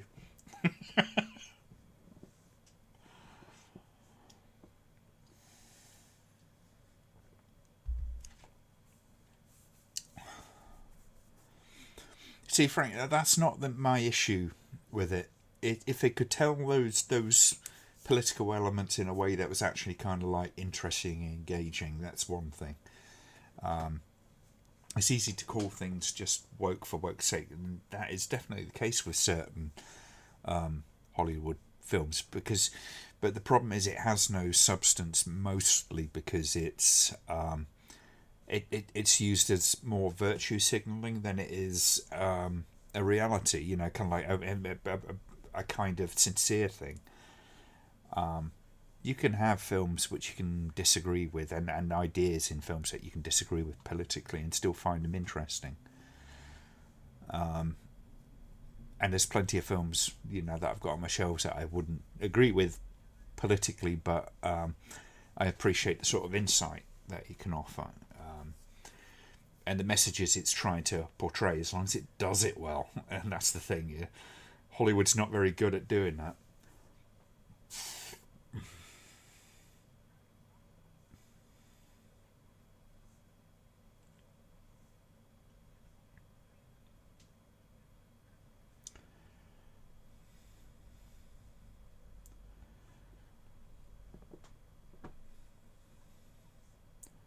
It's always more interesting when you're actually kind of even if you've got a film which is very politically kind of centered in a very specific place,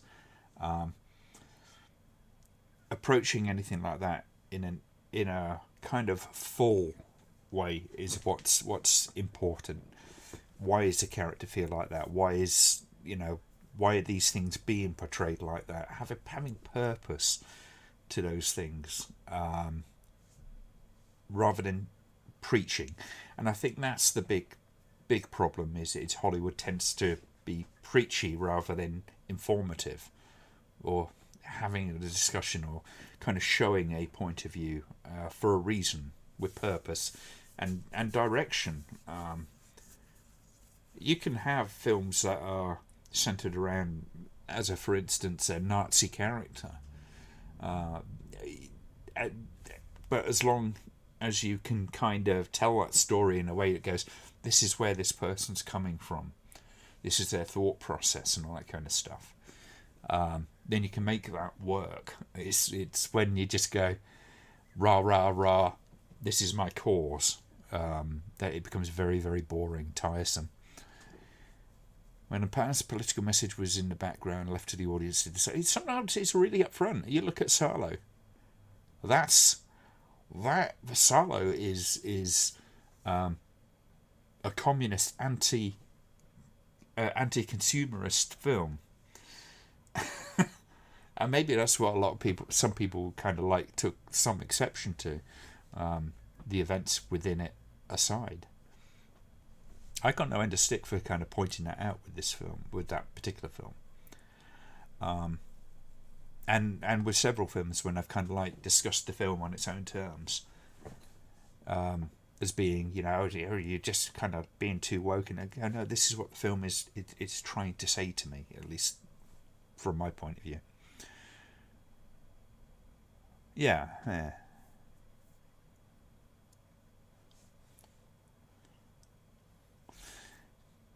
I kind of agree. I think that's quite a nice way to put it. The message is the priority.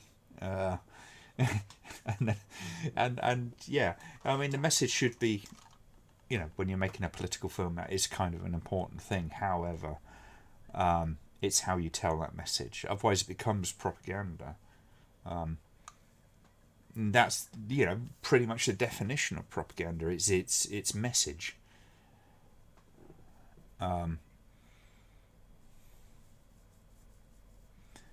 It's a thing that's wrong with politics today in general, particularly in the US.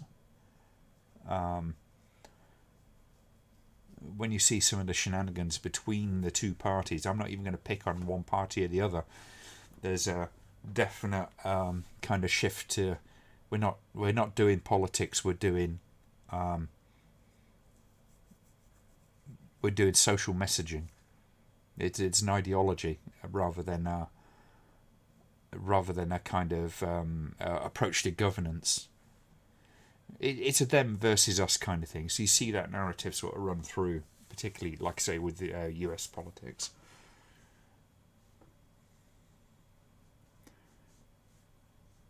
The Salo shoves the message in your face, so it should theoretically be. It kind of does, but it doesn't do it in a way that's necessarily as obvious to some. I mean, it is shrouded in all this kind of awfulness that's going on. The message is in there, but a lot of people don't get it for some reason.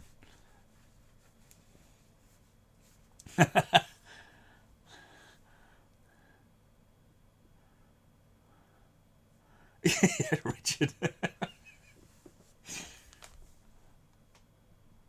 Are you being wabbit woke?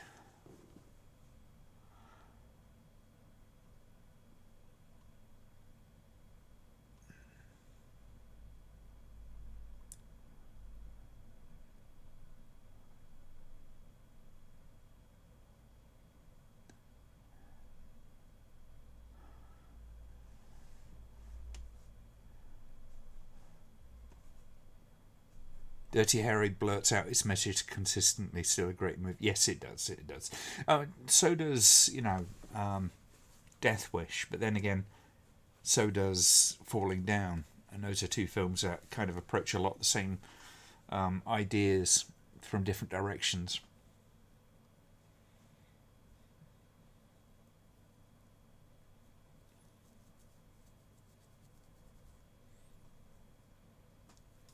This romance came from out of nowhere. Yeah, these things sometimes happen fast.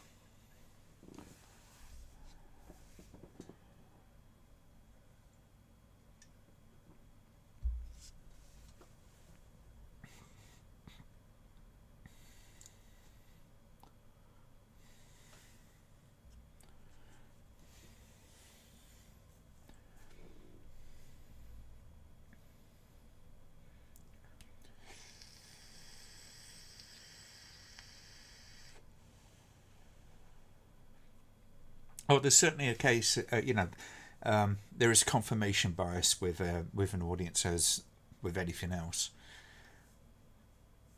And sometimes people see something in a movie because they are politically aligned against it as well, at least in their head.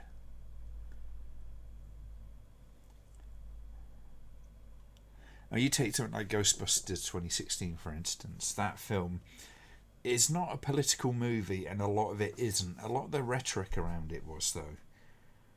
But the movie in and of itself was just, yeah, there's a bit kind of like all the guys are wankers, but a lot of the girls in it were wankers as well. It's not a particularly political movie. It's just kind of, maybe the conception of it was, the reception of it certainly was. but there was definitely that kind of thing. We're for it because, you know, women Ghostbusters.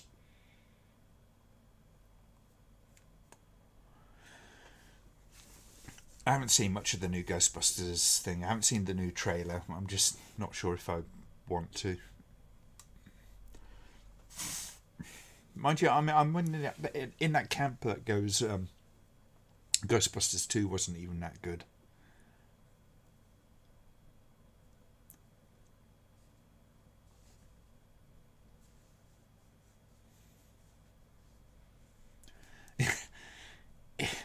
That's the thing, isn't it, Frank? It's not. A lot was made of the kind of what I guess to some extent could be politely described as deviant sex, and that's not because there is homosexual sex in that film as well. That's not what I'm implying.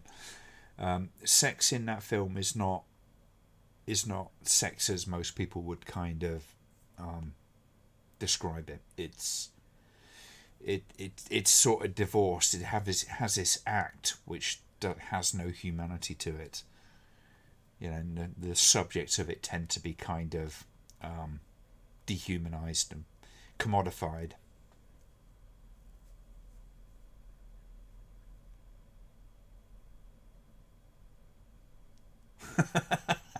Thank you, Kerry.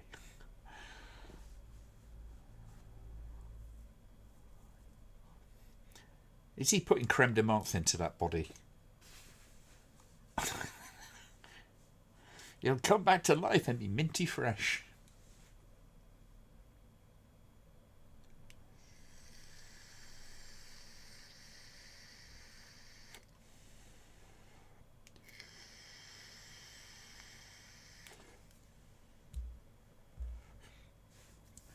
I'm hoping that they haven't done a CG recreation of Harold Ramis. Is it Ramis?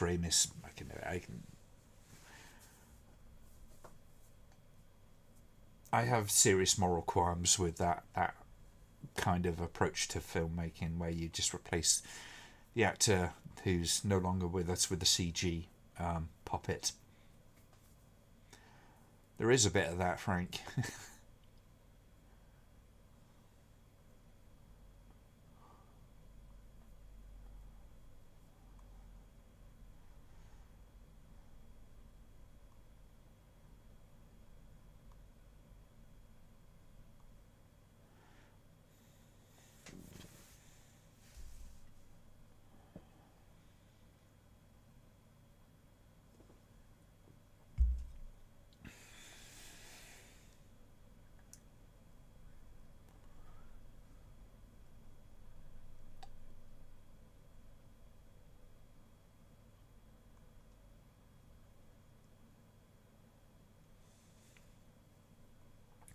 Even when he's getting strangled, he has time to give those like that really kind of intense blue eyes kind of thing. Kinski just had such a fascinating face. Ramis. Okay.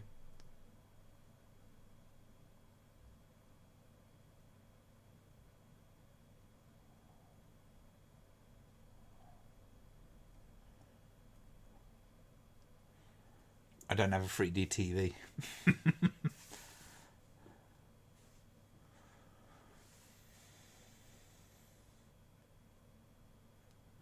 Yeah, I have a moral problems with it, Frank.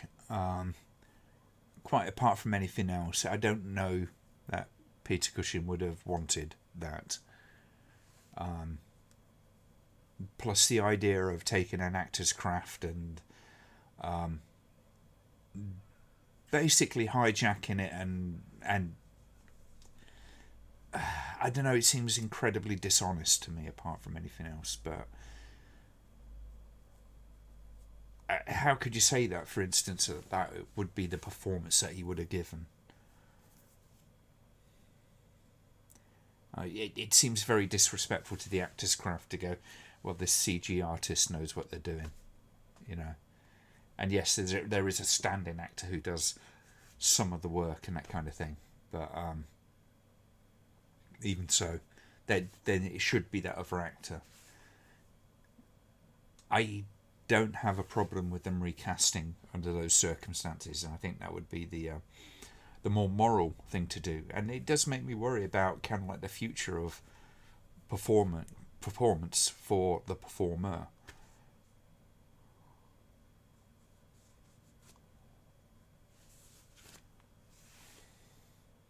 Yeah, you never understood his bath scene. It is a little curious, but I don't know. There's a certain kind of suggestion of a particular kind of relationship that's going on.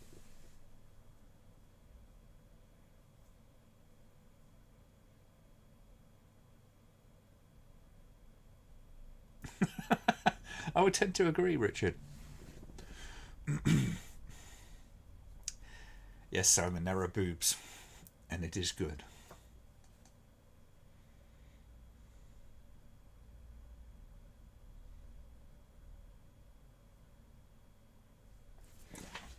Be right back. Need to refresh my beer. Oh, there go my glasses.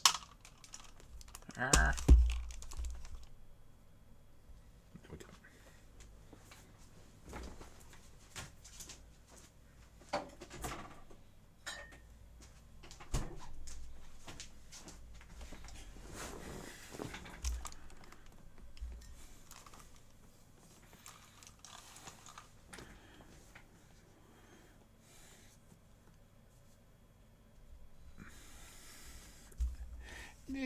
I mean, the practicalities of what they do carry. I mean, it's interesting, but I don't see the need. I mean, why do you need that actor in there?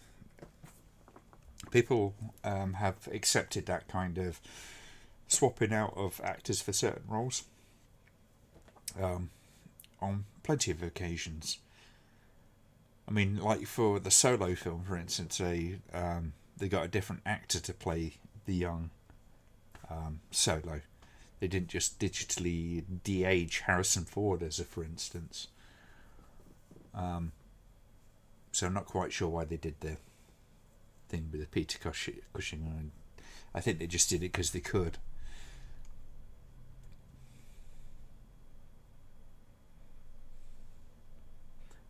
It is quite beautiful, isn't it, Kieran?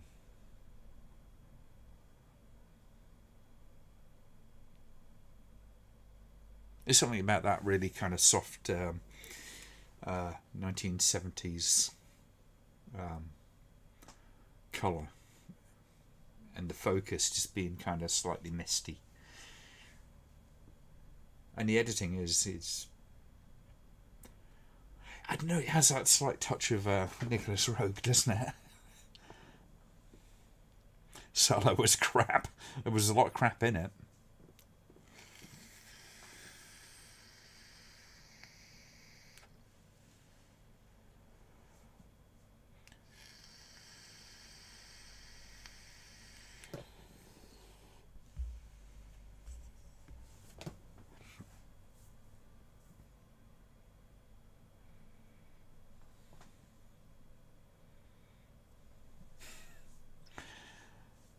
I can totally get why people take against something like Salo. It isn't a very... it's not an entertaining film. It's very cold, it's very impersonal, and it's quite deliberate.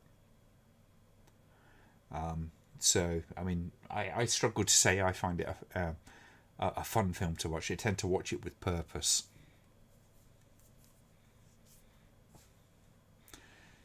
But I'm not one of those guys that goes, a film needs to be, entertaining per se. It just needs to be interesting.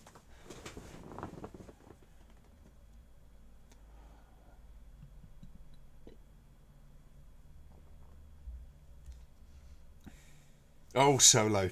Excuse me, I'm talking about two films with very, very close. Solo was crap. It was... yeah. I think I said that in the review I wrote for Frankly Green Bay, that it was okay, but okay is not good enough for that film. But thank you for picking me up on that, Gary. It's me glancing over and not reading properly.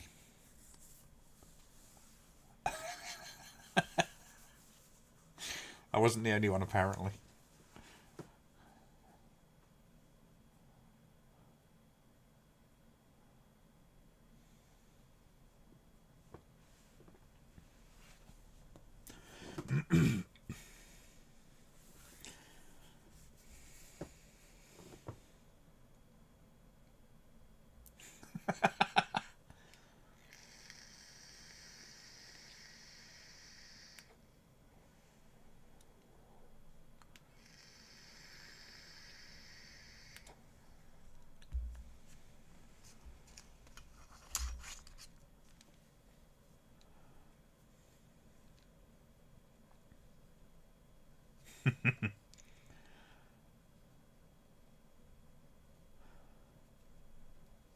Rogue One was a good film. I enjoyed that film. I'm controversial enough to say that I did quite enjoy The Last Jedi, but then, you know, when you start thinking about it in its place in the Star Wars universe, then, you know, that's when the problems start. Other than the Canto Bight scene in that, you know, which was just pointless. It was generally a competent enough film. It just, when you, like I say, when you think about it and the characters, the way characters are kind of dealt with in it, then you start seeing a lot more problems. It took me a little while.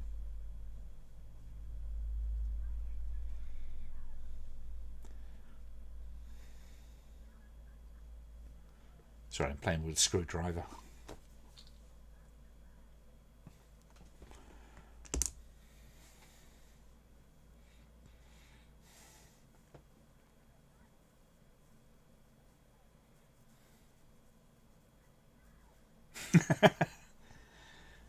You're absolutely welcome to your opinions on it. I'll always say that you can think a film is good or bad and that kind of stuff. I ain't gonna think any the less of you. Now, you look at me and Simon. We're so at odds with each other on so many films. But Simon's a diamond guy. You know, I'm not gonna go, you don't like that film, so therefore you're shit. No, I don't play that game if I can help it. I might go, are you crazy? That's a brilliant film. Or you got to be nuts. That's a terrible film. But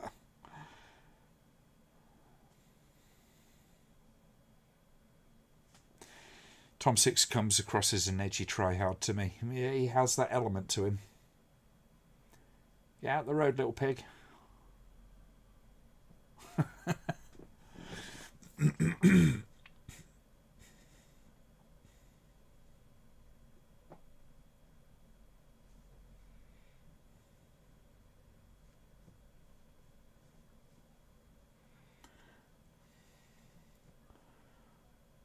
The bricklaying scene, ladies and gentlemen. The bricklaying scene. I don't think much of a pointing work, though.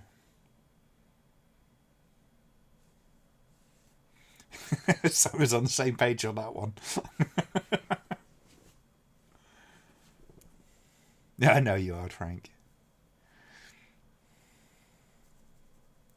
Absolutely. I'm on the old speckled hen by now. Nom.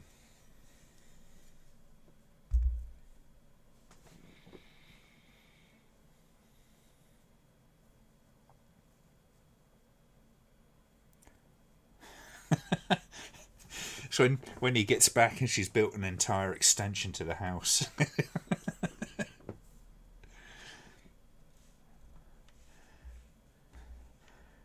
For your silver plate, we are at 50 minutes and 30 seconds.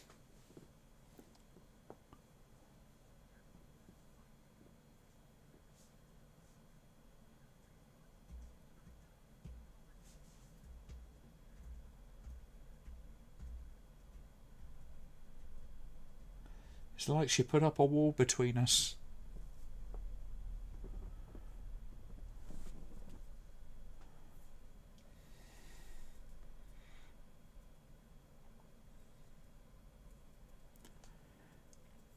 I'll give you that much, Frank. Yeah, I actually was one of the few people that gave The Human Centipede 2 a pretty reasonable review. The only trouble I had with that movie was it was a very drawn out point. The whole idea of the thing is basically a reaction to the first film. It's like, you know, if that first film was everything that you said it was, and this is what it would be. But it's too much, too small a thing for such a relatively long runtime. But yeah, he was trying some stuff. I mean, the first one's a very vacuous film. Second one, overextended joke, and I haven't seen the third one.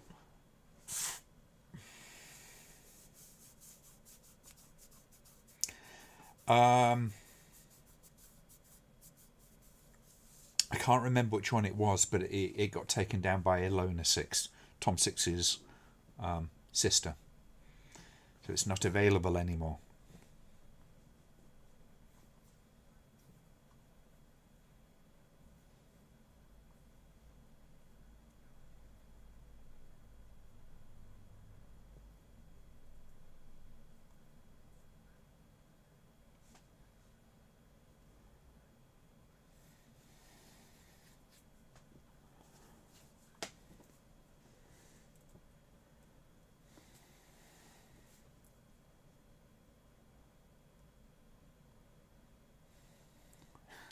On Yeah, and in other news, we're trying to work out why there's suddenly a new wall built in the house.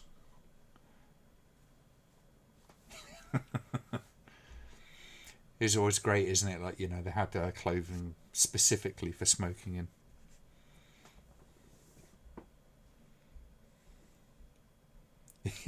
He certainly went for it, didn't he, DC?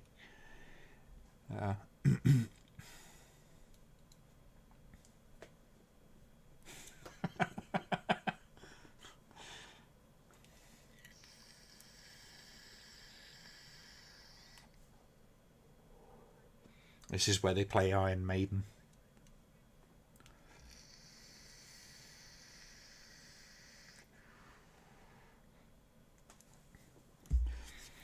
Please play loud enough to kind of cover the muffled screams from the basement.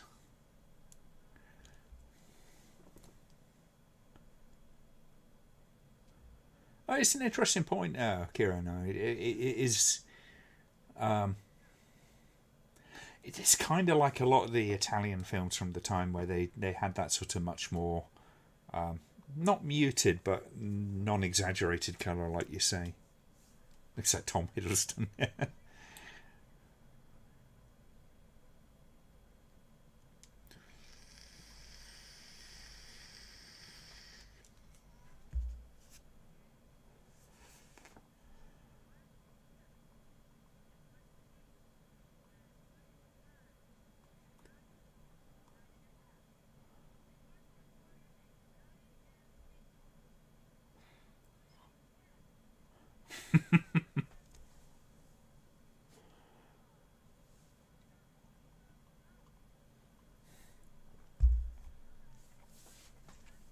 Wow, they knew how to party back in those days, didn't they?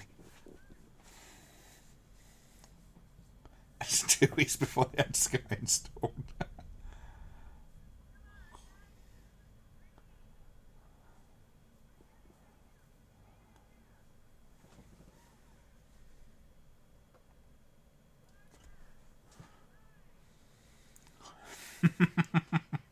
And it's very true, Simon.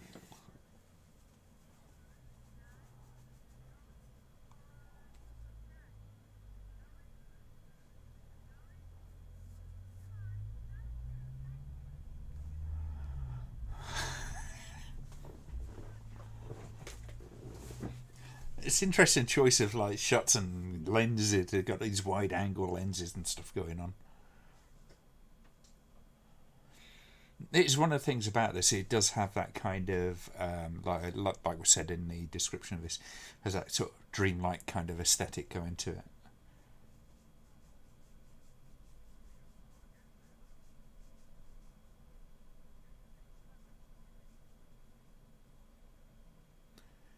I am your nemesis.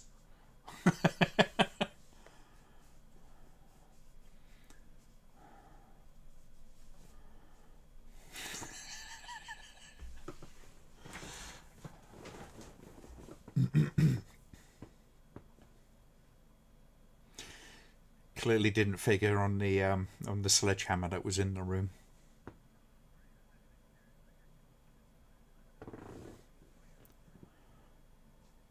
For some reason, this scene reminds me of Amadeus.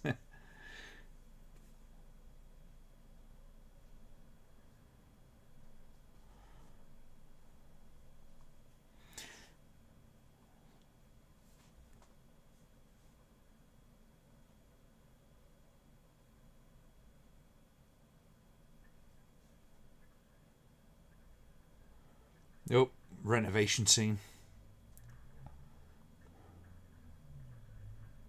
How the hell has it got dusty already? Oh, there we go. Think she might have fucked up.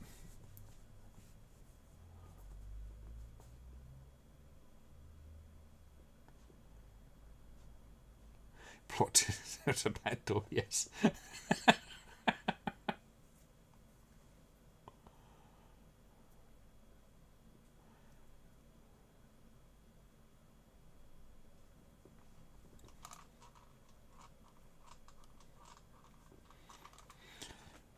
I think you're quite right with that, Kieran. It has that Poe kind of thing going on, doesn't it?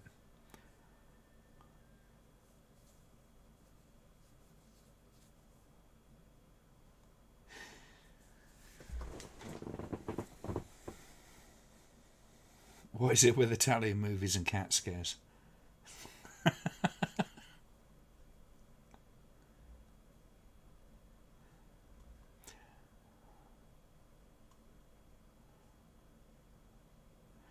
Peekaboo, I kill you.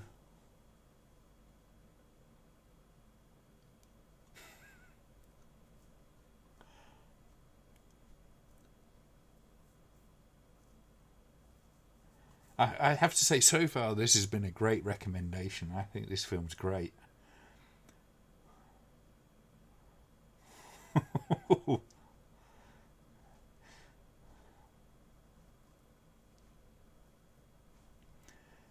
There is something about the way the kind of like it's shot. It's just this kind of like from the mind of madness kind of approach to the visuals. And I love those kind of ways that they do the cutting in films like this, where it's, you know, they didn't have all the money or even necessarily the technology to kind of like do what they would have done these days, is just have the rotting face kind of morph or something like that into her. So they have these different kind of camera techniques and ideas that they sort of do and then edit it.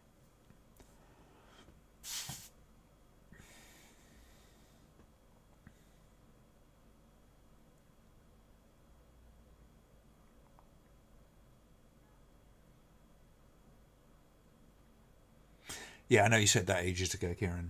Just acknowledging.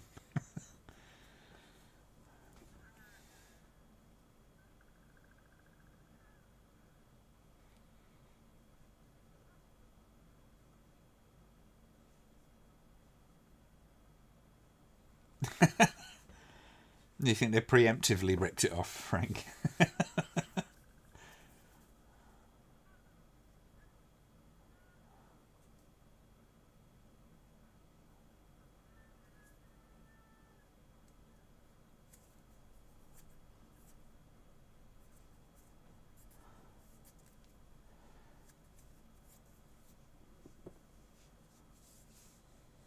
Teleportation would be such a sick skill. Yes.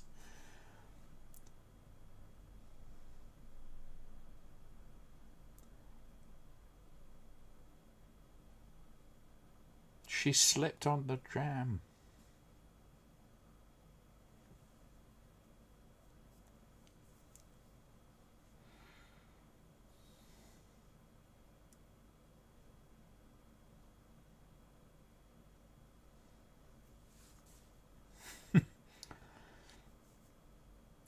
Alright, enough gawping, back to the dance.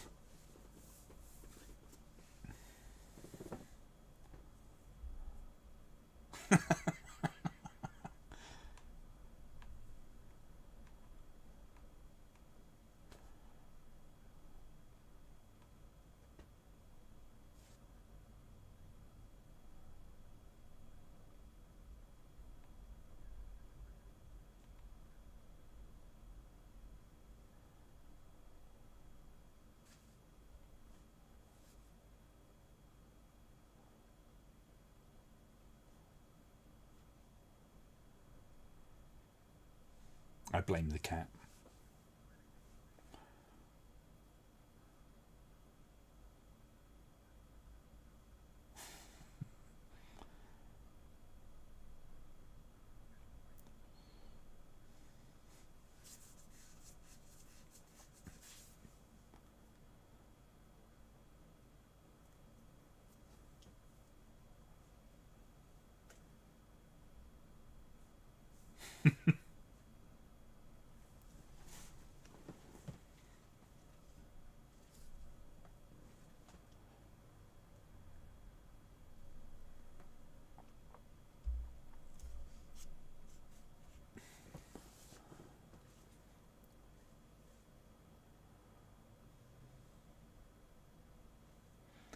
Still don't know how this is considered a giallo. It's kind of, well, I wouldn't have called it a giallo, to be honest with you.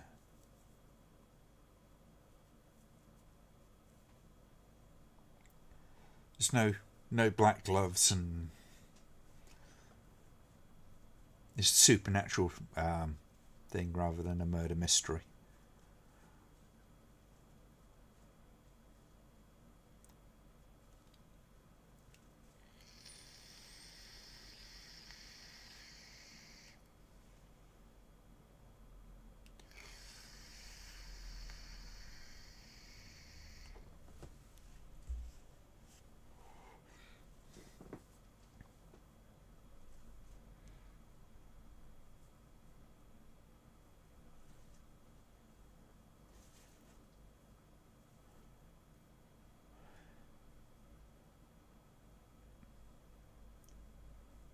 Yeah. And of course, there was Jean-Claude Van Damme was the original Predator, and he's still visible. Well, I say visible. I think one shot survived from his stint on shooting.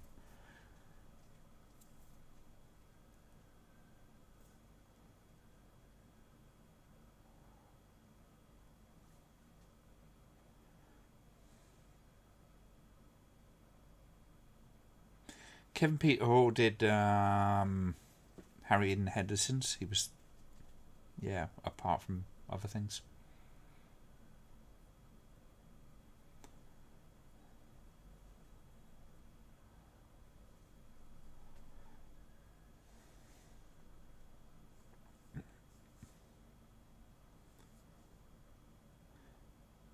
I don't know, with this location, I keep expecting Monsieur Oscar from Holy Motors to turn up, just in the background, kind of wandering off in his madman moment.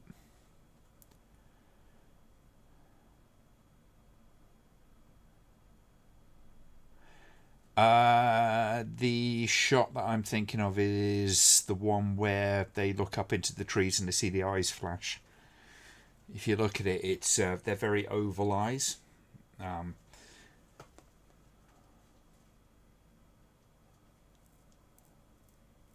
Yeah, it was kind of like a mantis.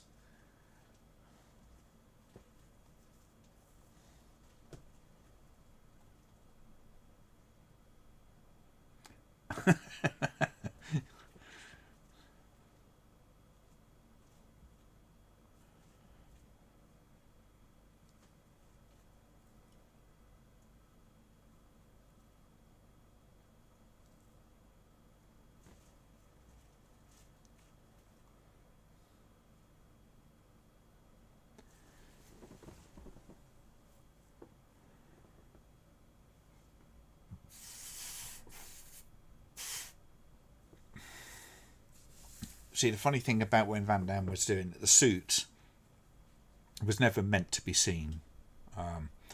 it was all going to be kind of green screened and all that kind of stuff. But because of where they were shooting, obviously it's a lot of green. So the alien suit was like bright red.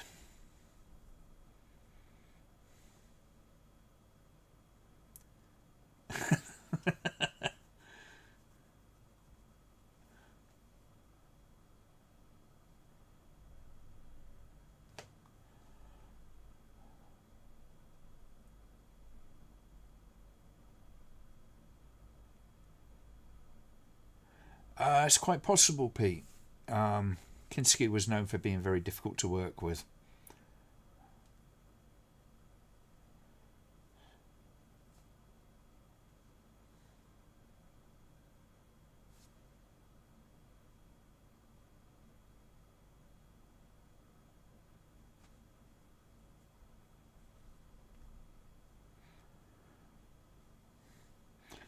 Yeah, I think Kinski was one of those guys, one of those actors who was a bit of a bit of a screamer on set.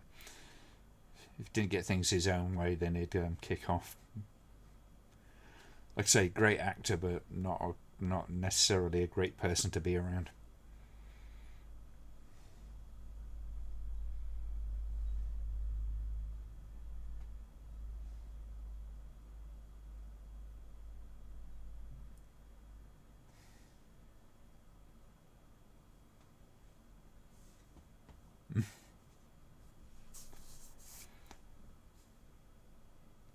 Drama death, you kind of go.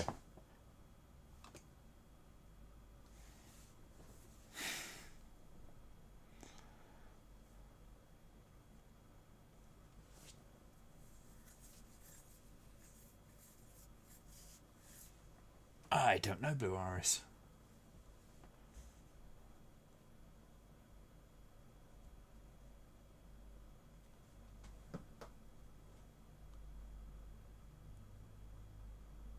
It's a very disorientating film, isn't it? The way it kind of handles certain scenes.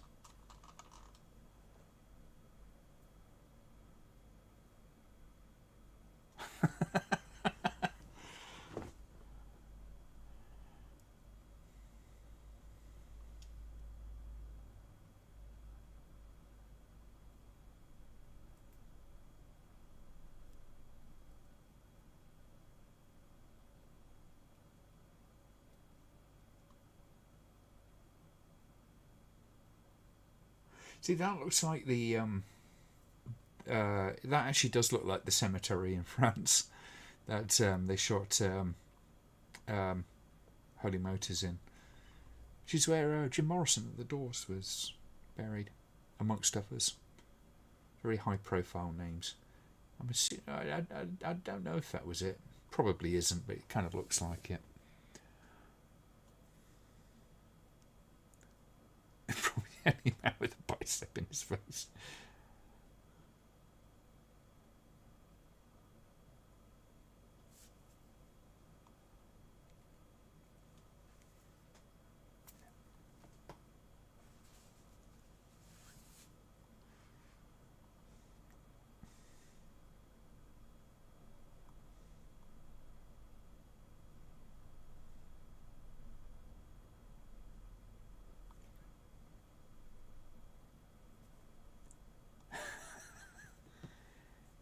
I'm not dead like they told you, but I do feel the need to eat your brains.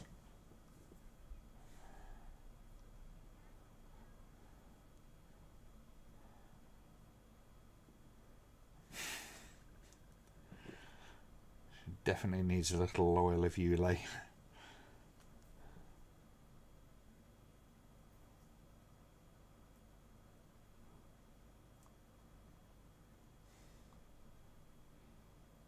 Gotta love that horror cliche. It's like you're running away from the monster, and the monster just suddenly kind of like goes, ho hum.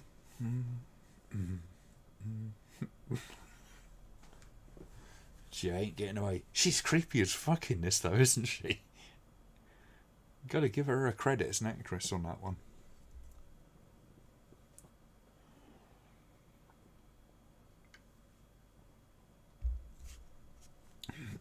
It's like, oh, you poor fool, you think you can run away from me? You can't run from death.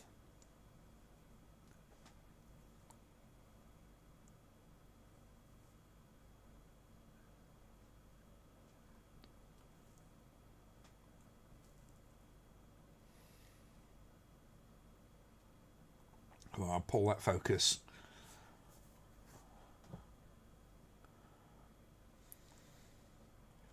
Oh, it's a brilliant film. It's Holy Motors.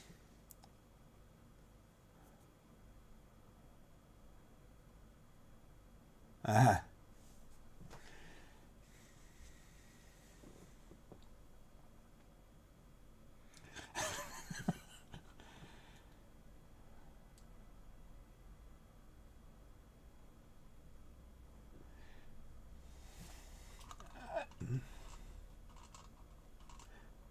I don't know, Kieran. The editing in this scene seems fine to me.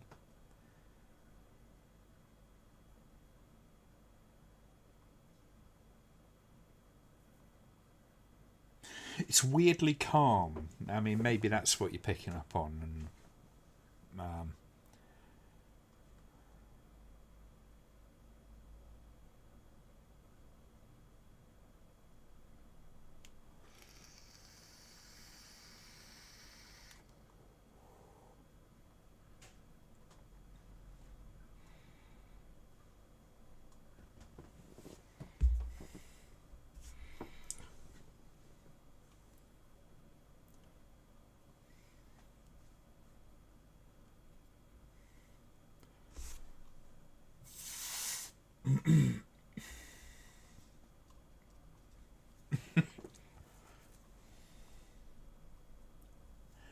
I sort of get what you're saying, because it's not. It doesn't have that sort of. The editing feels slightly soft, if you know what I mean. But I kind of like that. It's a bit different.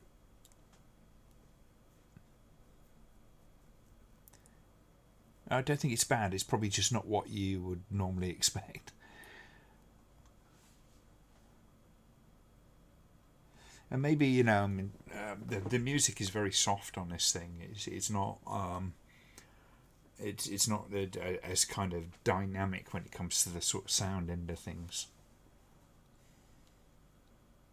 This film has been very good tonight. It's an interesting one, so thank you to it was Kieran that suggested it. Shoot her in the head.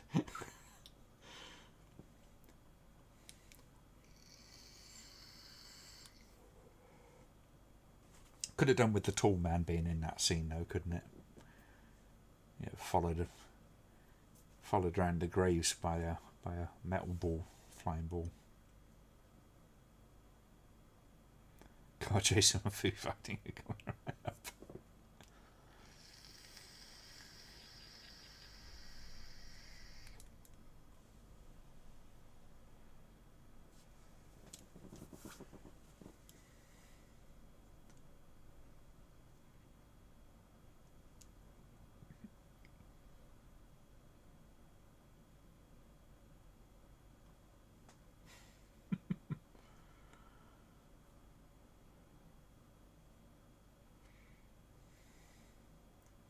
He's not satisfied with his Dr. Seuss book.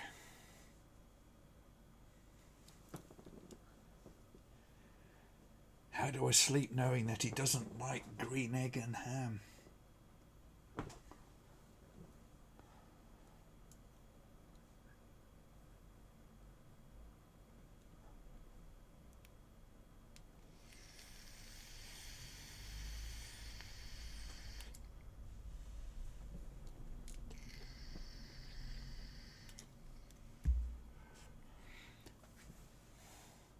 Oh, he's got some pussy to join him in the bedroom tonight, apparently.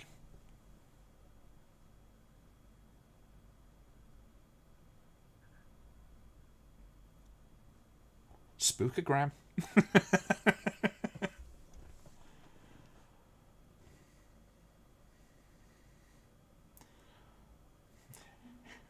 With that porn tash, I guess we're going to get a haunting with a difference.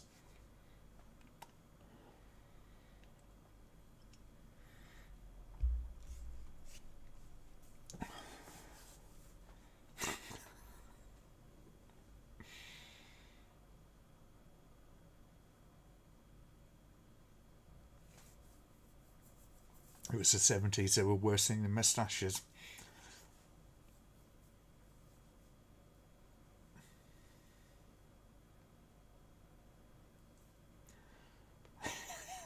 Does this qualify as necrophilia?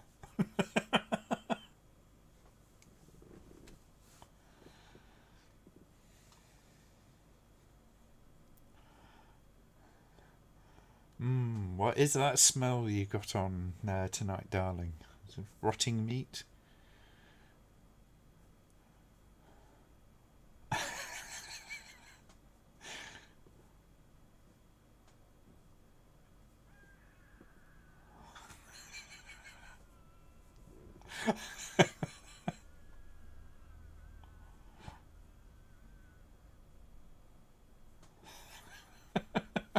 It's like, come on, man, you knew what you were getting into, literally.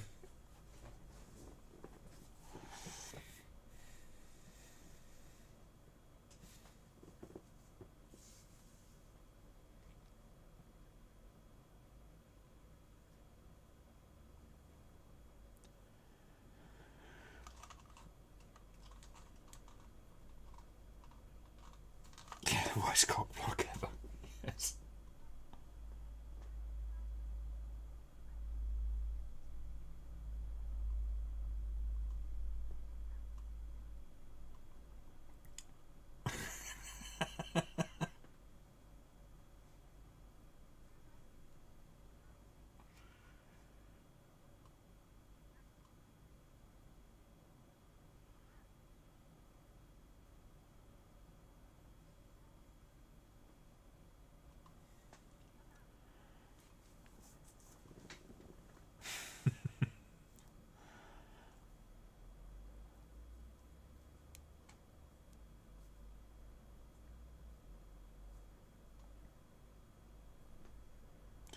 Tinder nightmare.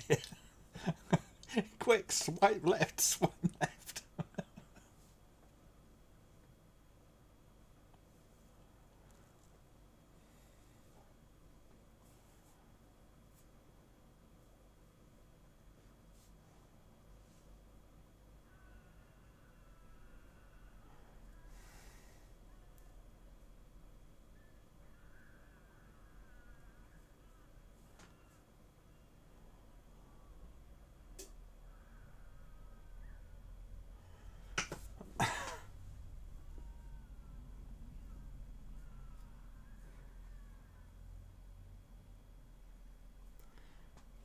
It was kind of easy, wasn't it? It didn't put up much of a fight. Oh, that is an interesting transition.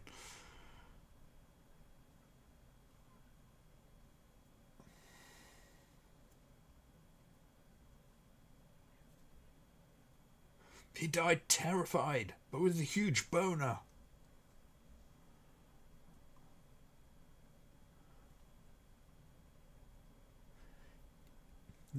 It's all the other stuff that surrounds it, though, that kind of makes it not giallo.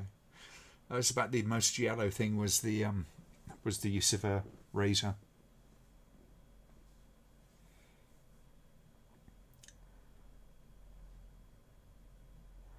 He got nailed.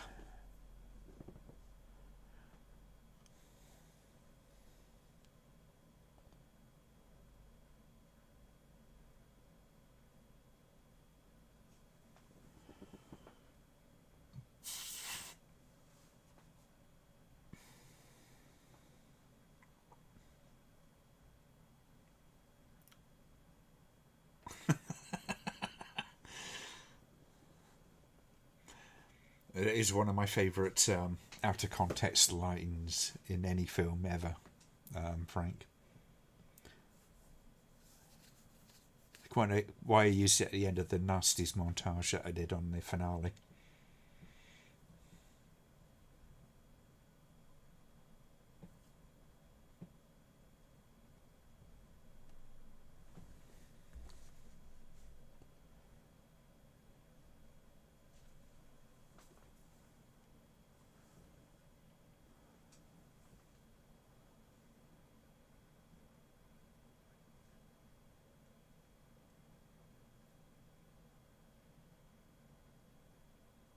Yeah, it's always a little unfortunate when that happens, isn't it, Kieran? Because it's like kind of, yeah, we didn't tell the story quite well enough. I think if there's any failings in this film, it's probably that.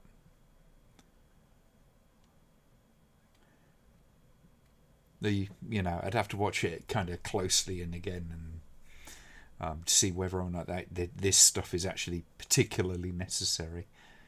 Because obviously, sometimes they add this extra stuff in, having seen the film sort of edited together, and then went, oh, general audience might miss this out or the other.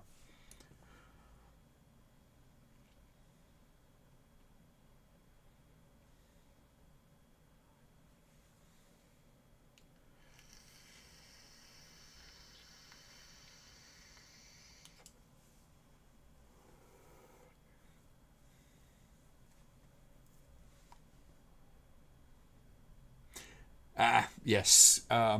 Yes, no, that was editing that thing together was a fucking nightmare, particularly the montage at the end.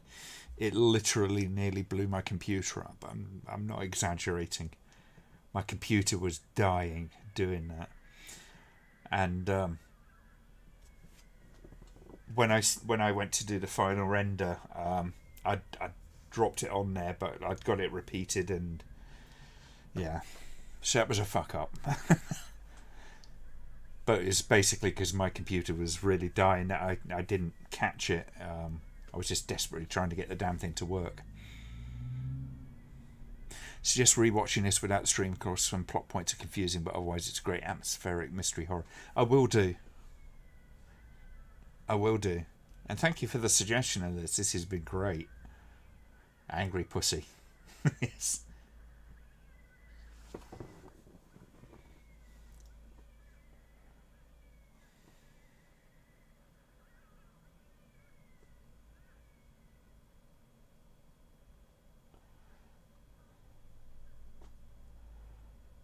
Now put aftershave on it.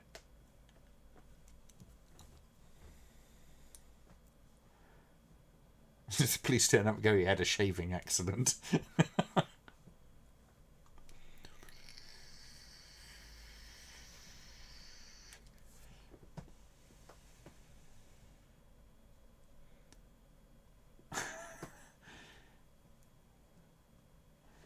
The editing was what was straining the computer. Yes, it was actually. Yeah, not very bright.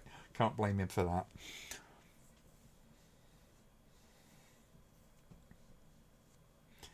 My computer was very modest in comparison at the time.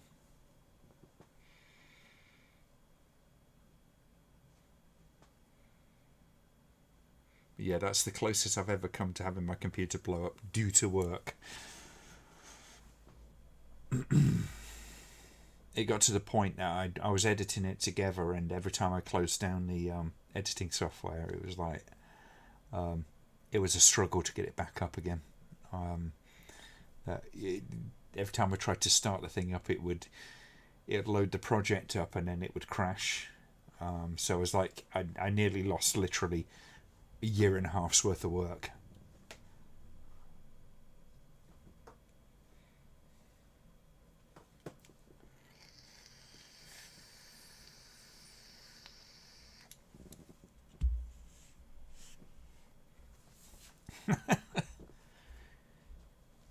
It wasn't in a big pile of goo, was he? So he was more mummified.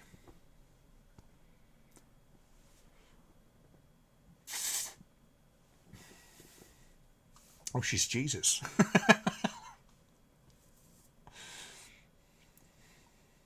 See, they should have foreshadowed that by every time the characters see her, they go, Jesus!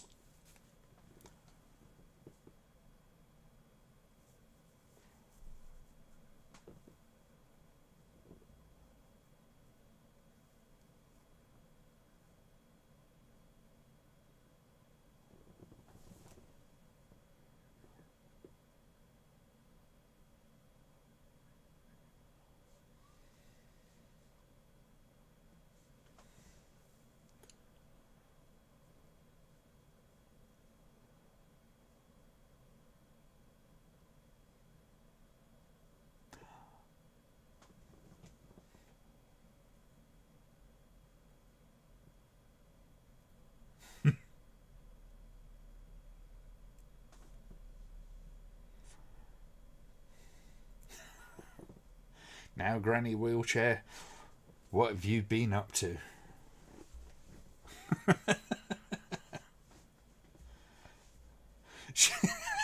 Richard. Well, I hope you guys enjoyed that as much as I did. That was really good. I enjoyed that. I enjoyed the hell out of that. That was brilliant.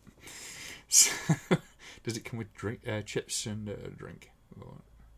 Oh. Brilliant. Okay. Not buying the aged makeup. No, that was a little bit light on the makeup, wasn't it? But I guess they needed to have a recognisable.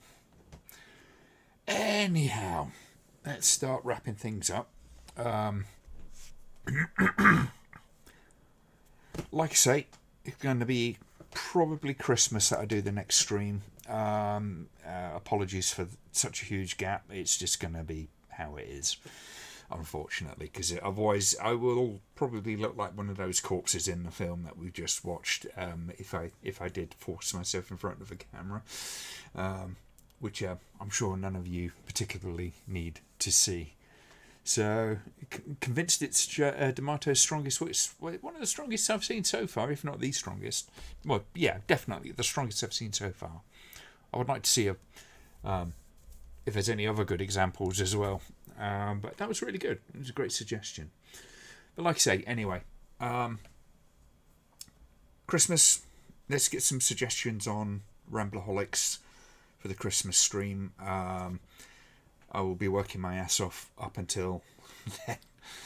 With hopefully I'll have a few days break and others before we do the Christmas stream and stuff anyway. So I should be a bit more kind of up for it. Hopefully, I'll be getting another big skull of vodka. Fabulous. Glad you can make it this week. Miss you for the long holiday gap. Still looking forward to the next watch along.